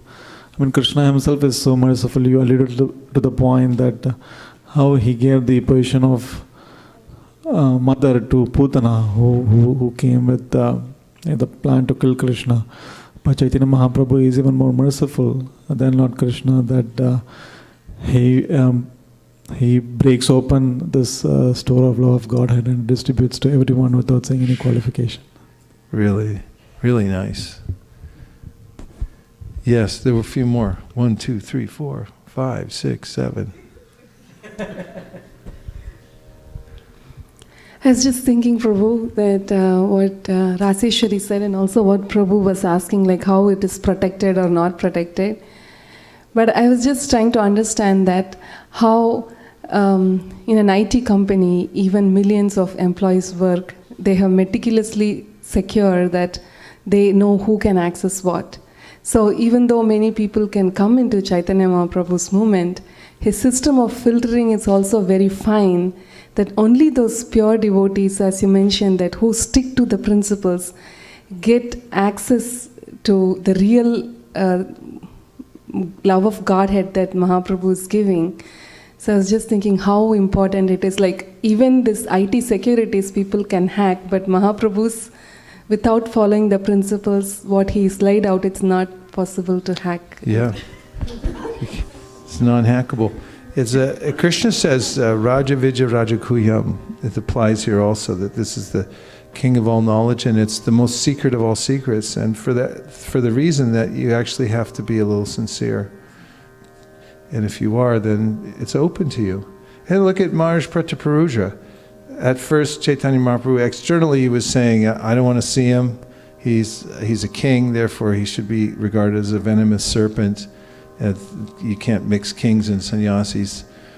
But when he heard that Ramananda Roy especially said, he's a great devotee and he's done so much service, then Mahaprabhu said, well, Krishna will definitely bless him. And he started changing.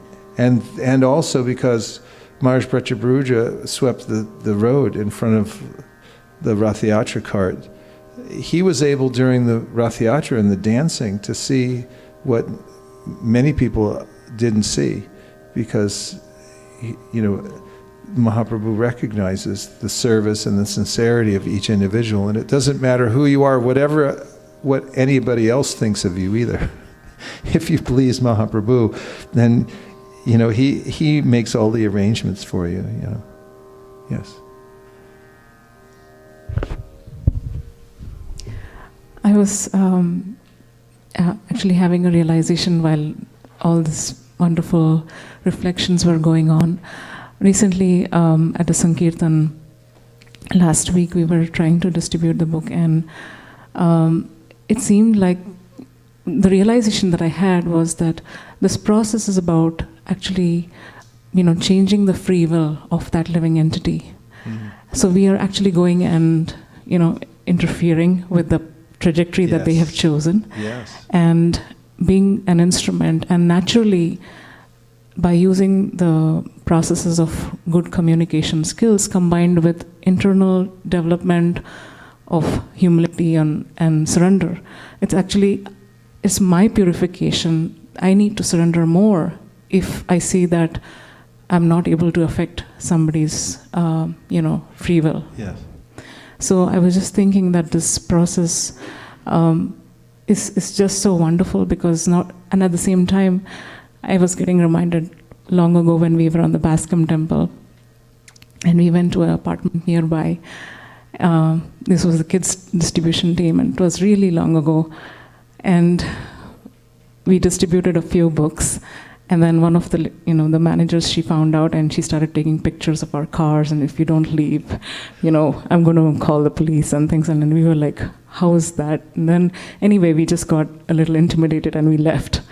And then we came, and I remember the first person I saw was Vaisesika Prabhu, and we told him what happened, and he said, but the damage is done. The damage is done. I don't know if you know. So I was so, The damage is done. Damage is done. Because we distributed. Means the damage to Maya. That's what you mean. Yeah. So whoever was supposed to receive the books received. Yeah. And, whatever we could do, we did. And so, in that sense, we chose to be instruments for those living entities' free wills to be. It's such aligned. a nice point about the free will. And it's Krishna's statement in the Gita that there's nobody more dear to me in this world than the one who's teaching Bhagavad Gita to the devotees. Of course, that means, ultimately everybody's a devotee. The fact is that Krishna says, Samoham sarvabhuteshu nami dvesho stinapriya. I don't get intervene in the lives of the devotees or the lives of the living entities in the material world. Samoham sarvabhuteshu. I stay neutral because he wants to honor their free will. Because ultimately, they have to make their own choice in order for there to be actual free will. It's, by definition, it's their own choice to surrender to Krishna.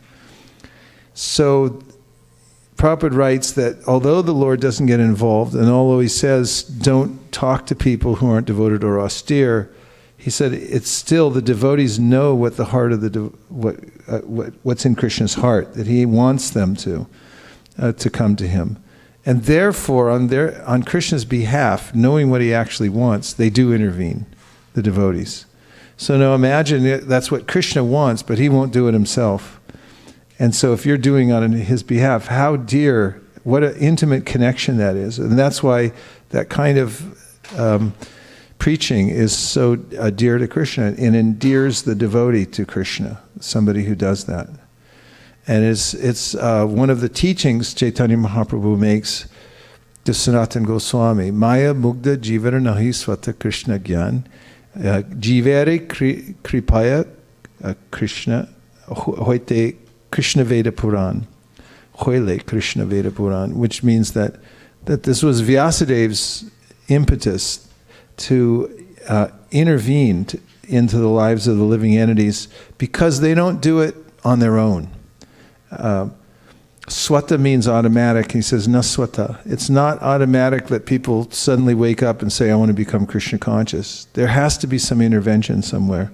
So when you see these pictures of devotees with like a trophy almost, it's like, hey, I got this person, they're holding a book. This is an intervention. And it takes place one by one. And, like one person, I have a godbrother, Pragosh. He became a devotee, got a book in a parking lot. And somebody took the trouble to go out that day and give him a book, and he read it. And then afterwards, he distributed like hundreds of thousands of books. And how much effect all those had on so many people in the world. What to speak of his life and his family. And so one intervention, you can't take it for granted as just one thing. Like one person. It's a big deal. That's my point. Yes. Radhakri Prabhu is coming from behind.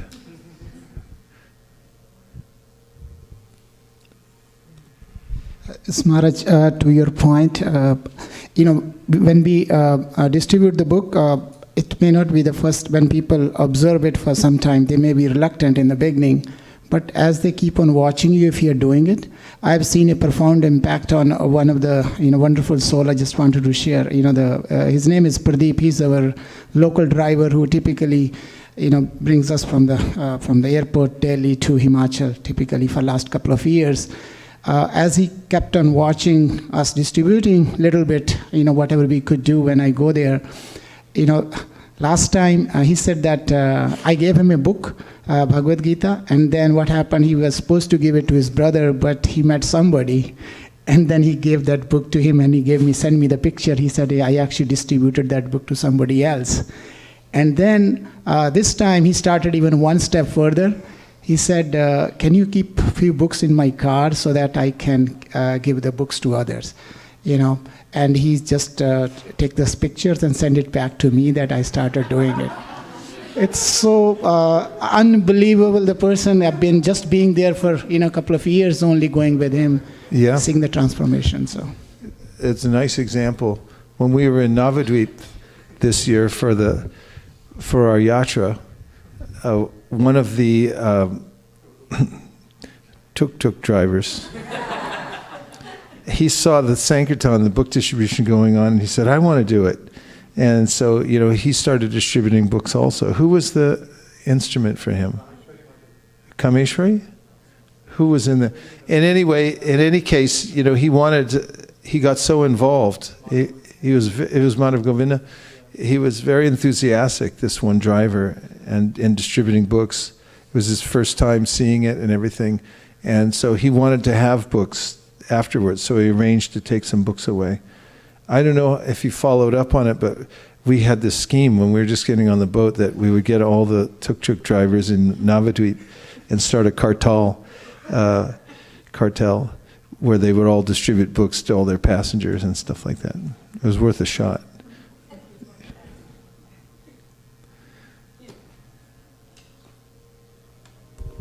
So I happened to be on that tuk-tuk with Madhav Govinda Prabhu. And so we had lots of books that we were planning to distribute later. So we asked his permission. We said, can we leave our box there? And we went to Jagannath Das Babaji's Samadhi. So when we came back, he said, we found our books there, and he said, by the way, I also distributed some, and here is the money. So that's the Madhav Govinda influence there. The Madhav Govinda influence. Okay, Some yes. on the page. And then another one from the internet? Okay, go ahead. So this one is from India, Vrindavan Vraja. Jai! This is Vrindavan and Vraja from Chennai. It feels so nice to have you back at ISV and hear your classes. We want to wish all the devotees a very happy Gaura Purnima. May Lord Caitanya bless all of us to develop pure love and empower us to transform the world through Srila Prabhupada's books. Thank you very much. Maybe so, but it'll be even nicer to have you back at ISV. Are you hearing, Vishaka? Come on. Come on. Vrindavan and Vraja, we're practically dying back here without you. Somehow or other, we're stringing along, but we really miss you. So please come back. Hare Krishna. And then Vaikuntha Nayak is there. Vaikuntha Nayaka, fantastic.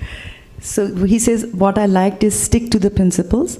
Our life is messed up because we are not sticking to the basics, that is chanting and reading. Yeah, life is messed up anyway. But you don't notice it when you stick to the principles. And then he has a question. Can I? Okay. So this is about the position of the king. As per Shastra, king is supposed to be the representative of God. Sanatan Goswami was serving the Nawab even though the latter was not following the Vedic principles. Sanatan Goswami accepted the orders of the Nawab because he considered the Nawab as the representative of God. However, in Mahaprabhu's example, we see that Mahaprabhu does not seem to consider Maharaj Pratap Rudra as the representative of God and even shunned him. Of course, Mahaprabhu as the Lord himself is free to do anything, but is there some way to understand the difference in the attitude of Sanatan Goswami and Mahaprabhu towards the king? Yeah, well, a couple important points. It's different areas of comparison. As even Mahaprabhu himself, you'll notice in the section of Gopinath Patanyayaka, it was basically, they were, Gopinath and his other family members worked for the government. They were tax collectors, but they were stealing. They would go there and they would collect, and it was like my thing, one for you, one for me. They were skimming and taking some money off the top, and then the king found out and he wanted the money back. And so, Gopinath Patnayaka offered his horses, and the prince said, gave him a lowball price. And then, I have to say this part because it's kind of funny. So then Gopinath Patnayaka said, those horses are worth a lot more because they don't do what you do. The prince had this tick, where he couldn't help moving his neck like this. He said, my horses don't do this. And then the prince said, all right, put him on the chunga, because he became insulted. But anyway, they went to Mahaprabhu and they kept saying that Gopinath is in peril because he's on the chunga, which is this thing where you can throw it off onto swords. And Mahaprabhu criticized. He said the king is a representative of God. You shouldn't steal. You shouldn't go against the king. He's a representative of God. He said it in several places. Prabhupada used to say it too. And the point they made is anybody is empowered to be in that position somehow or other. It's Krishna's arrangement that they're in that position. That's different, however, from the social etiquette of a sannyasi being in the vicinity of a king, although the Mahaprabhu would understand and did understand that the king was the representative of God in that sense. It's sort of in the sense of Vibhuti Yoga. People say, well, how is it Krishna says, I'm the lion, I'm the banyan tree, and all these kinds of things. And these are representative features in nature of Krishna's opulence. There is Vibhuti. So a king is like that also. And you'll also notice that Rupa and Sanatana Goswami did leave the employ of the king because he was a demon, ultimately, even though he had that position and he represents the Vibhuti of God, because he wanted to go and attack Lord Jagannath. And, basically he was really just a materialistic person. So they finally just left him. And that also shows that it's not some absolute principle that because he represents God, therefore, you have to follow him like he's Krishna or something like that. Okay. Yes, last point, and then I'll read a couple more purports. Hare Krishna Maharaj. I like the point that Rasheshwari Mataji made about devotees interfering with the free will of materialistic people. Yeah. And you mentioned Krishna directly doesn't interfere, but isn't Krishna as Paramatma directing the devotees? So how do we understand Krishna's supreme will, devotees' will, and the living entity's free will? How do these work together to make someone a devotee? Well, Krishna has absolute independence. He's Swarat. And the living entity has minute independence. And when the living entity then understands Krishna's absolute nature and submits his will to Krishna's will, then he can become used as an instrument for Krishna, an instrument of his will. And there's an internal understanding that the devotees have that Krishna wants to deliver the living entities from the material world, and they act as his representatives, especially the Madhyama Adhikaris, who are described Ishvare Taradineshu Balisheshu Tu Satsucha Prema Maitri Kripopeksha Yakaroti Samadhyamaha. They know how to discriminate between those who are innocent, those who are envious, Krishna, and the devotees. They make these categorical distinctions. And then they act accordingly to help. And they become the distributors of the seed of bhakti amongst the living entities. So where Krishna's will takes up, it's kind of a mysterious point in the Bhagavatam that comes up a lot, that who can say exactly, because the force of destiny is so powerful. It's coming from the will of Krishna, and the living entities are all subjected to it. And even the great devotees, like the Pandavas, seem to have gone through so much turmoil, despite the fact that they're devotees. And the question comes up, who can understand? Bhishma Dev brings this up. And also dharma in the form of a bull and cow. This bhumi in the form of the earth. This conversation takes place, the mysterious will of the Lord. But one could understand ultimately that Krishna's will is inexorable. Whatever he desires, that will be done, no matter what my independent desire is. But sometimes, in the Brihat Bhagavatamrita, Krishna gets impatient and he does intervene. That's there. I had a long-standing kind of contentious conversation going on with one godbrother who's like, well, how can that be? He says he doesn't interfere, but there it is in the Brihat Bhagavatamrita that he made arrangement for Gopakumar to be born in Govardhan, and then Krishna personally came as his spiritual master, and to try to attract him to come back, as he said, I've been waiting so many lifetimes, and you didn't turn your attention.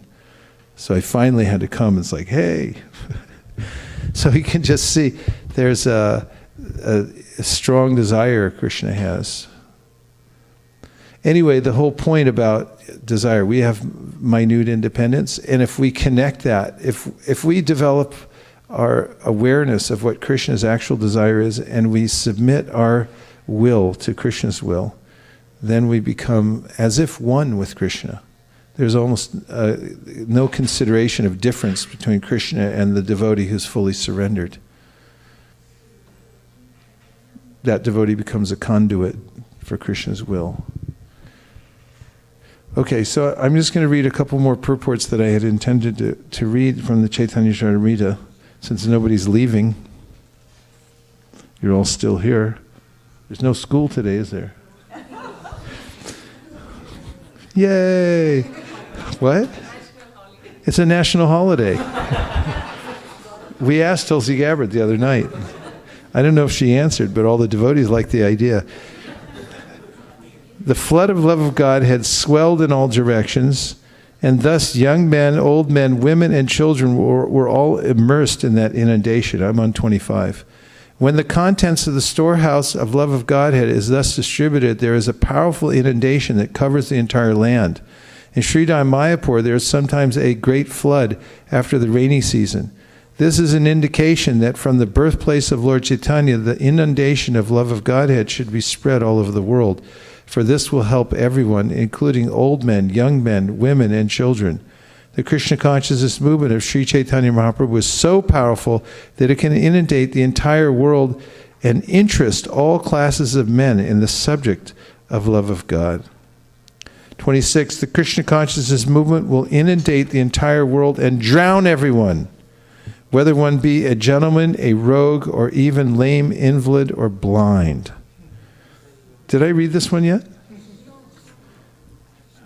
Here again, it may be emphasized that although jealous rascals protest that Europeans and Americans cannot be given the sacred thread or sannyas, there's no need even to consider whether one is a gentleman or a rogue, because this is a spiritual movement which is not concerned with the external body of skin and bones.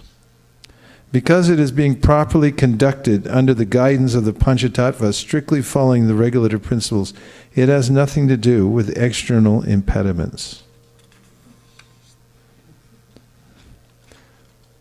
Jagat dubila jivera hoila bijanash taha deki pancha janera parama ulash.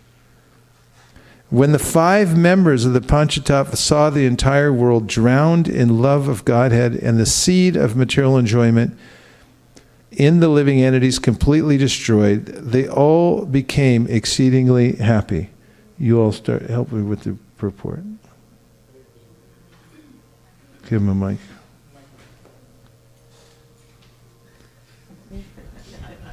No, start here. 1, 2, 3. And read with devotion. In this connection, Srila Bhaktisiddhanta Saraswati Thakur writes in his Anupasya that since the living entities all belong to the marginal potency of the Lord, each and every living entity has a natural tendency to become Krishna conscious, although at the same time the seed of material enjoyment is undoubtedly within him. Stop right there. So, what did you all learn from that first sentence? Not learn, I mean you already know this, but just what can you observe from that? You've been appointed the chief of the pundits. I remember an example you give, Prabhu, of how the ocean there's completely water on one side and then there's completely the sand or the land on the other side, but the ocean and the shore in the middle is sometimes wet and sometimes dry, and that represents us, the marginal potency, who are sometimes overcome by the internal potency and sometimes the material energy. Yeah, marginal potency. And what else? Like Srila Prabhupada says many times that we have a dormant Krishna conscious mentality or mindset in us, so that we just need to awaken it, and we can do that through chanting the holy name. So this also says the same thing, that we have a natural tendency to become Krishna conscious, so it's always within us. Take note, there's an important verse. Grab the shloka book and show him the verse that says this, and you can read it out loud. There's an important verse in the Caitanya Charitamrita in which it is said, the very thing that you just said. You just look it up for him. It says, Nitya Siddha Krishna Prema Sadhya Kabunoi. This means that the tendency to love Krishna is there within every living entity. The potential. And therefore, it's not something to be taken from outside. It doesn't have to come from somewhere else. It's natural. And in the right circumstances, then it can be fully realized and awakened.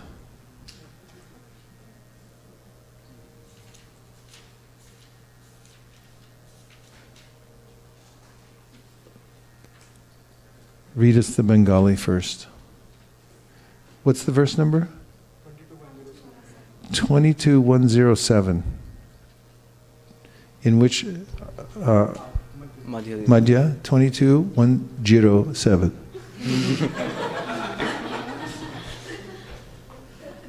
Go ahead, read it. Pure love for Krishna is eternally... Do the Bengali first. Nitya Siddha Krishna Preme Sadhya Kabunai Shravanadi Suddha Chitte Kare Uday. Not bad, right? Okay. Pure love for Krishna is eternally established in the hearts of living entities. It is not something to be gained from another source. When the heart is purified by hearing and chanting, the living entity naturally awakens. Sri Caitanya Mahaprabhu instructs Sanatana Goswami. Very good. Okay. So there was two important points made in that purport. One of them was about the potential in every living entity. You can go back to the purport, please.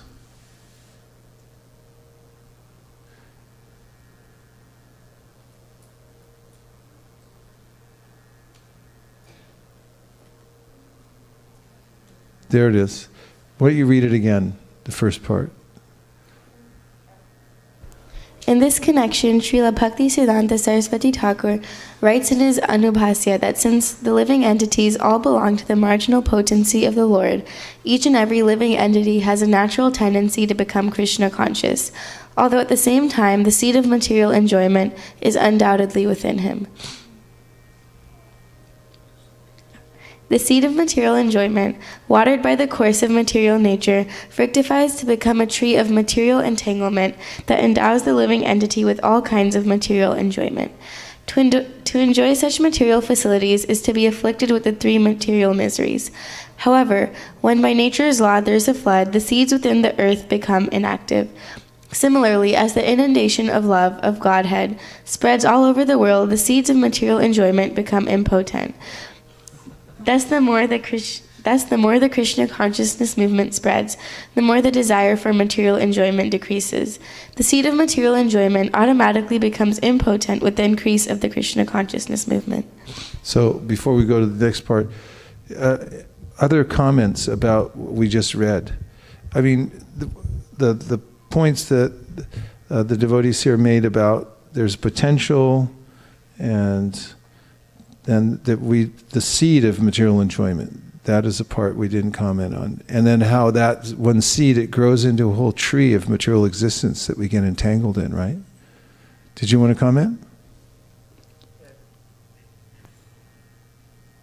Sorry, just a quick comment. It's like Prabhupada, I read in one purport, he mentions that you can't negate the senses, but if they get a higher engagement or more enjoyment, then that's a way to overcome them. And that's the whole, the great boon of devotional service, is because we have an object to engage our senses in something that's much more.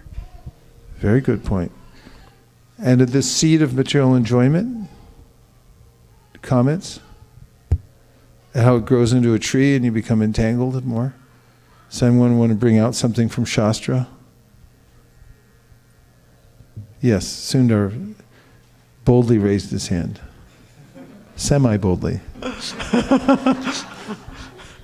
No, I just remembering the verse, Dhyayato Vishyan Pumsam, Sangaste Jupadayate, Sangat Sanjayate Kama, Kama Krodha Bijayate. What does that verse mean that he's quoting? Pundit circle? Jayato Vishayan Pumsam Sangasteshu Vajayate. What does that verse mean? Okay, go ahead, keep explaining. So Krishna says in the Lord Krishna says in the Bhagavad Gita how by contemplating on the object of the senses, one develops attachment to them. From attachment, lust comes about, and then from lust, anger arises, and then he gives the whole. There's a sequence of events. That's kind of an unfolding of the seed. Jyato, it's by contemplation of the objects of the senses. So if any living entity looks at material nature and thinks, I can enjoy this, this is misuse of the independence.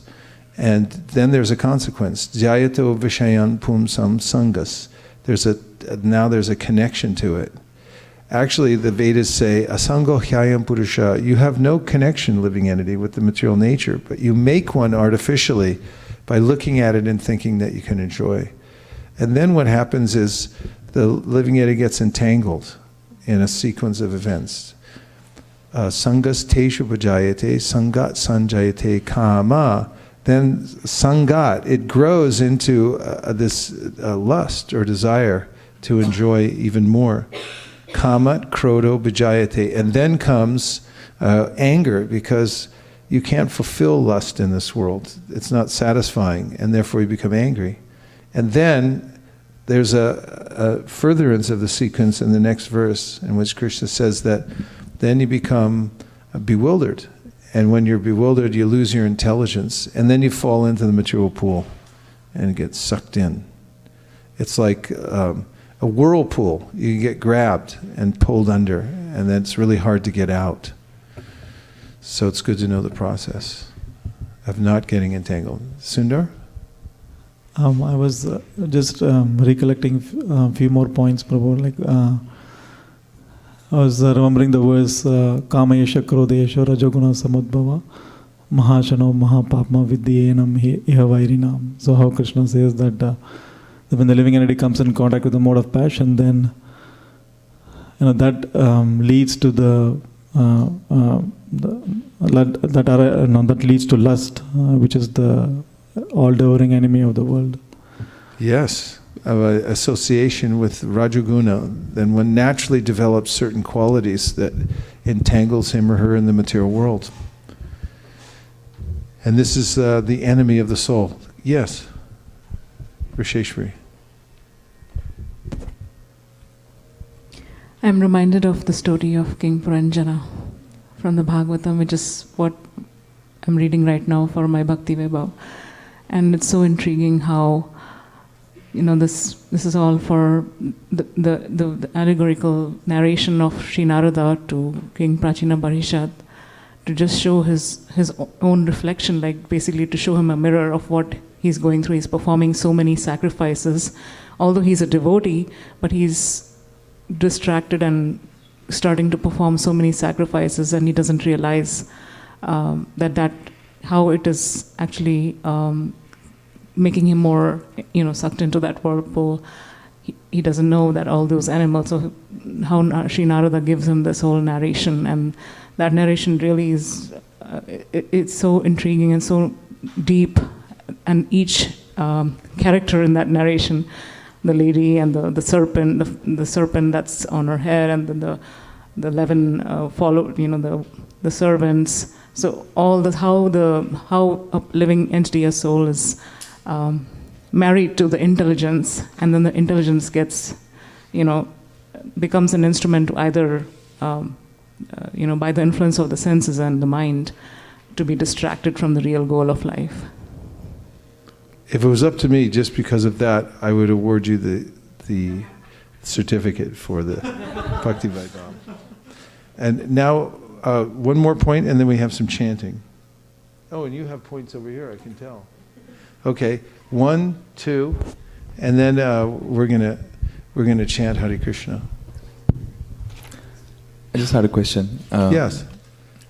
So about this verse, this particular purport that says how living entity essentially becomes entangled in the tree of material attachments, and the verses in Gita that also corroborate this fact. The what? The verses in Bhagavad Gita. Yes. That corroborate this particular fact. Dhayatu Vishyan Punsam, as Prabhuji just said. So it feels like, so when we read Vedic scriptures, it feels like, and also it's actually mentioned in a lot of places that this material world is a prison, which is basically meant to reform the living entities and make them realize the mistake that they've committed, and so that they can awaken their real love for Krishna and go back to Godhead. But the descriptions that we read in these verses, and also some of the verses in Srimad Bhagavatam, for example, 5th canto, the descriptions of hellish planets, the prison house doesn't seem particularly a gentleman's prison house. It's very, it's really very, sounds very tormenting. So the question that I wanted to ask is, how do we, because we read the descriptions of Krishna saying that he's the most benevolent father. He's like the most loving father that one can get. At the same time, the descriptions of the material world are wicked in a lot of ways, and the whirlpool that you just described can just suck the living entity for a very, very long time, practically eternity, and just keep on punishing him for all his wrong deeds. So the descriptions are so. On one hand, we have a model of loving Krishna, and on the other hand, we have a very terrifying image of this material world. So the two don't sound very consistent a lot of times. So how do we make that reconciliation in the mind? Well, first of all, when we're suffering, it doesn't sound very reasonable at all, because when we suffer, we have a tendency to feel victimized, that why should this happen to me? But we're not dead stones, and the Vedas point back to the fact that this free will means that we have choice. It's not that Krishna unilaterally places us in such a position. And then the question is asked then, well, why does he give us free will? So that we can entangle ourselves in such a situation. And the answer is, it's the greatest gift that we've actually been given. Dull matter doesn't have a choice, but we do. And at some point, we've made such a choice. And ultimately, as Brahma says in his prayer, one has to psychologically adapt to this and accept this fact that whatever situation I'm in, it's coming from my own choice at some point. And you'll notice that the acharyas all pray like this. The material world is an onerous place, however, by degrees. And this is Krishna's arrangement also. The material world is ruled by the three modes of material nature. And if one is conducting oneself within the mode of goodness, the tenets of the mode of goodness are mentioned in the Bhagavad Gita and elsewhere, then it's like being in a minimum security facility, a kind of a country club or even house arrest. You're not really in the prison. You're free to move about. You're in the mode of goodness, although you're still in prison. Prabhupada describes it as having golden handcuffs, or you can have gold, silver, or iron, shackles. The degrees are there because it's a response to our own expression of the way we interact with the material nature. It's a logical process. If you act in a particular way, you'll become more entangled or less entangled. And Krishna points that out in the Bhagavad Gita and then leaves it up to us. He's not a religious fanatic, nor is he vindictive, in that he gives the full information and then says, now you decide which way you can conduct yourself. The entire bent of the Bhagavad Gita is don't get involved in the material world at all. In fact, he tells Krishna tells Arjuna in the Gita, don't even get involved in the Vedas so much, because they're mostly talking about entanglement in the material world, even if it is in the mode of goodness. And so his intention really is to get everyone free from the material world as much as possible. But we have to understand that we have our part in it, being free living entities. In order to provide full freedom and the idea of freedom, you also have to have a full facility for bondage as well. Because if that's what somebody wants, you can't skimp on that part. You actually have to give them the full experience. So Krishna provides a panoply of experiences in the material world, including 8,400,000 species. Someone might say, well, you could say that what if he only gave you 100 species? At the end of it, it's like, that's it? Like kids get on a ride and it's over already? You have 100 different births, and then you've done all the species. Like, well, how do I know there's no happiness in the material world? Well, after 8,400,000, you should have a pretty good idea. And it is a reformatory. It isn't a situation that Krishna is happy with. It's, in a sense, like if somebody is incorrigible and they're not listening to the parents, then sometimes the parents put them in charge of somebody who's a little more stern and can be a disciplinarian in order for them to appreciate what they already had. And at any moment, the opportunity is there for someone to extricate themselves from the clutches of the material world. Krishna goes about extending himself in unlimited ways so that living entities can change their course and come out of the material nature. You don't look convinced.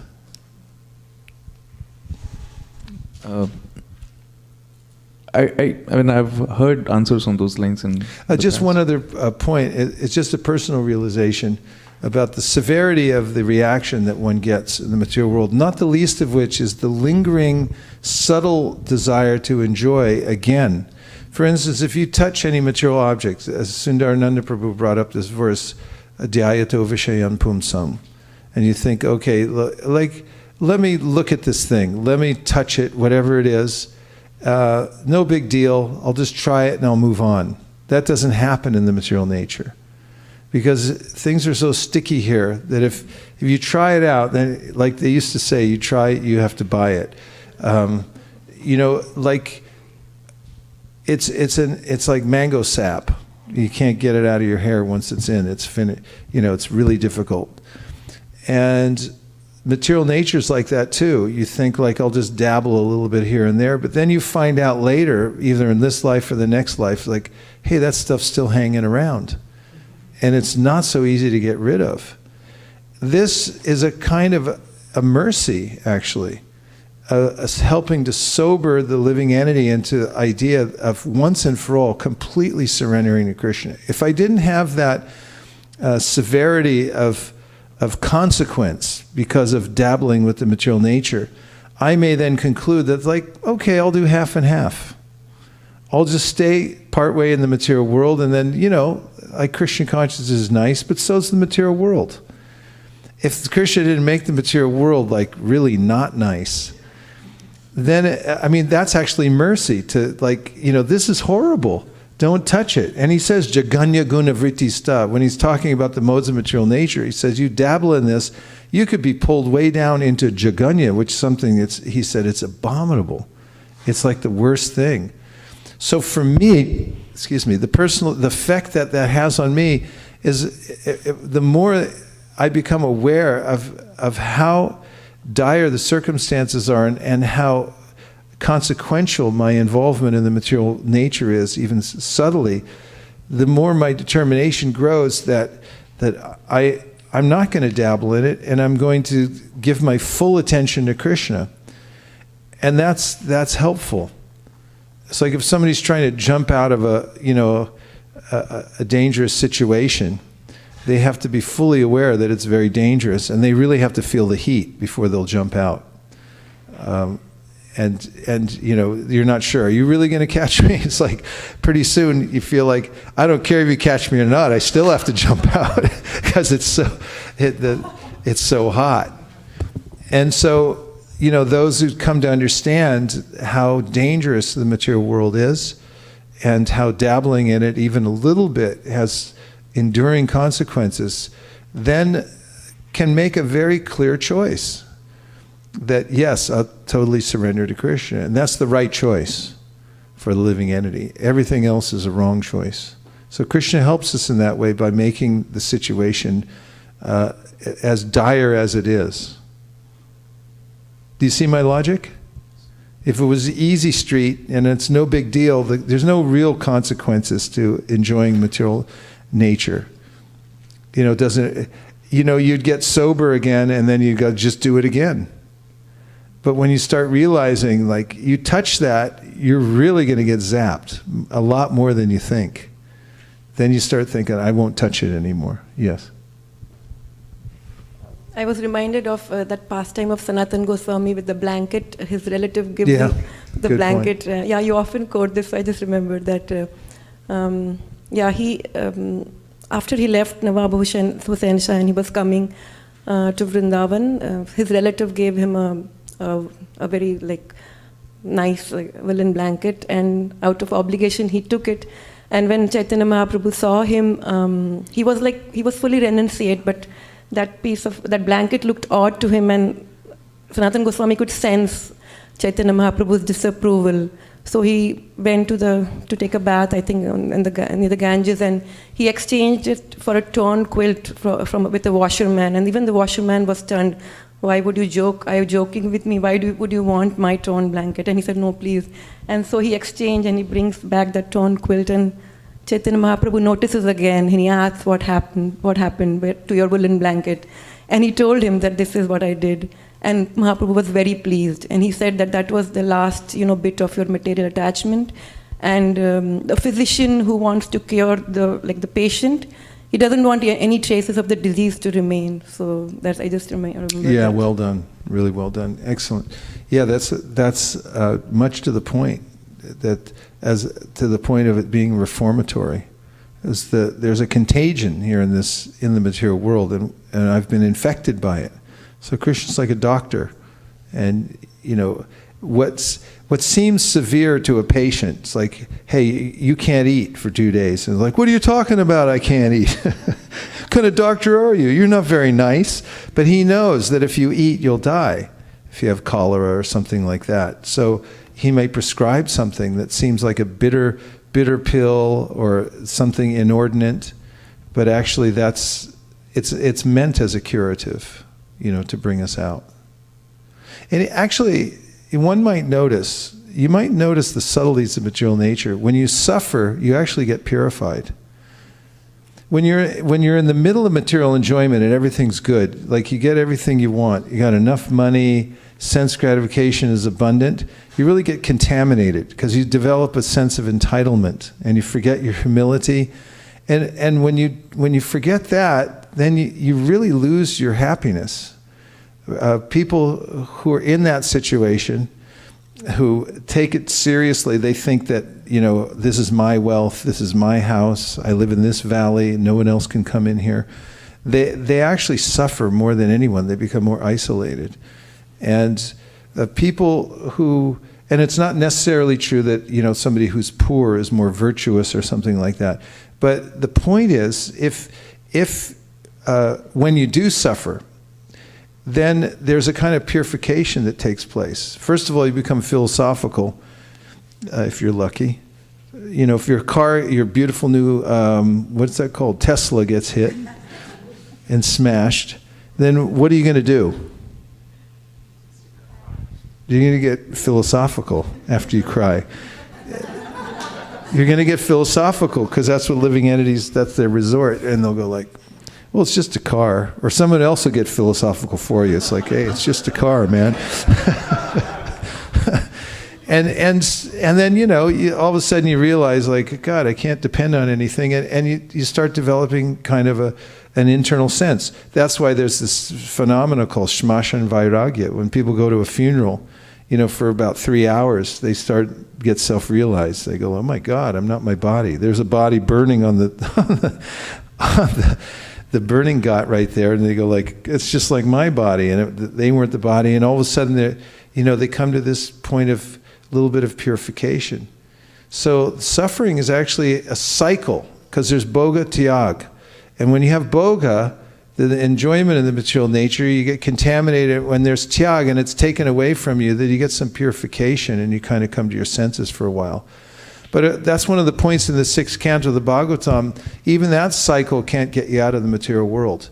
No matter how much you start thinking like I should be detached from the material world, it's not enough. You have to have intervention from a higher level, as you pointed out. You got to get a higher taste. And once you have that, then that seed of enjoyment that keeps sprouting up again and again. It's like, I don't want it anymore. 2 years later, it's like, hey, what are you doing? It's like, you're doing it again? You're like,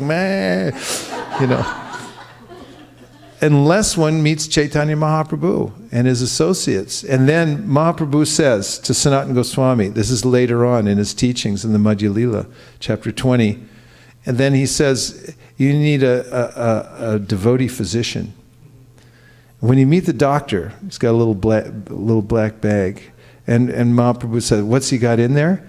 He has hymns, means mantras. He's got little mantras here. You want a mantra? Here you go. And then he's got instructions, hymns and instructions, he says.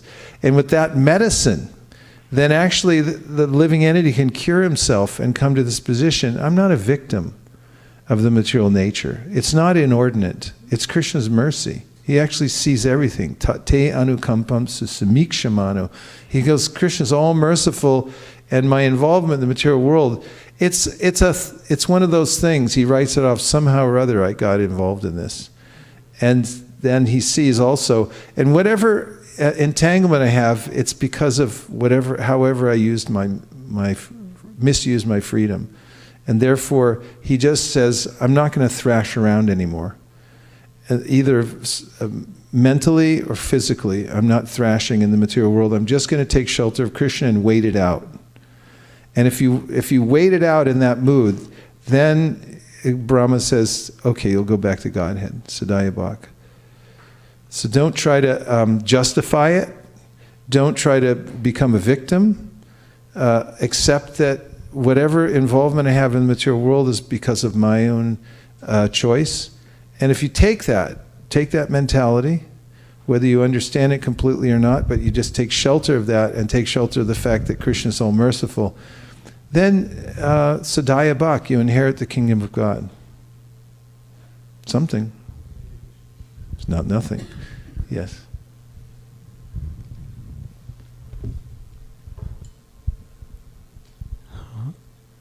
Prabhu, as we were talking, I was reminded of the verse, Deyam Sadam Paribhavagnam Abhishtadoham Tirtaspadam Sivaranchinutam Sharanyam Pratyarthaham Pranatapala Bhavapti Podam Vande Mahapurushate Charanaravindam. So, in the 11th canto of Srimad Bhagavatam, which you often quote, is there is the verse says that the lotus feet of Sri Chaitanya Mahaprabhu is fit to be meditated because it saves one from the embarrassment of material life and also fulfills the desire of the soul's desire.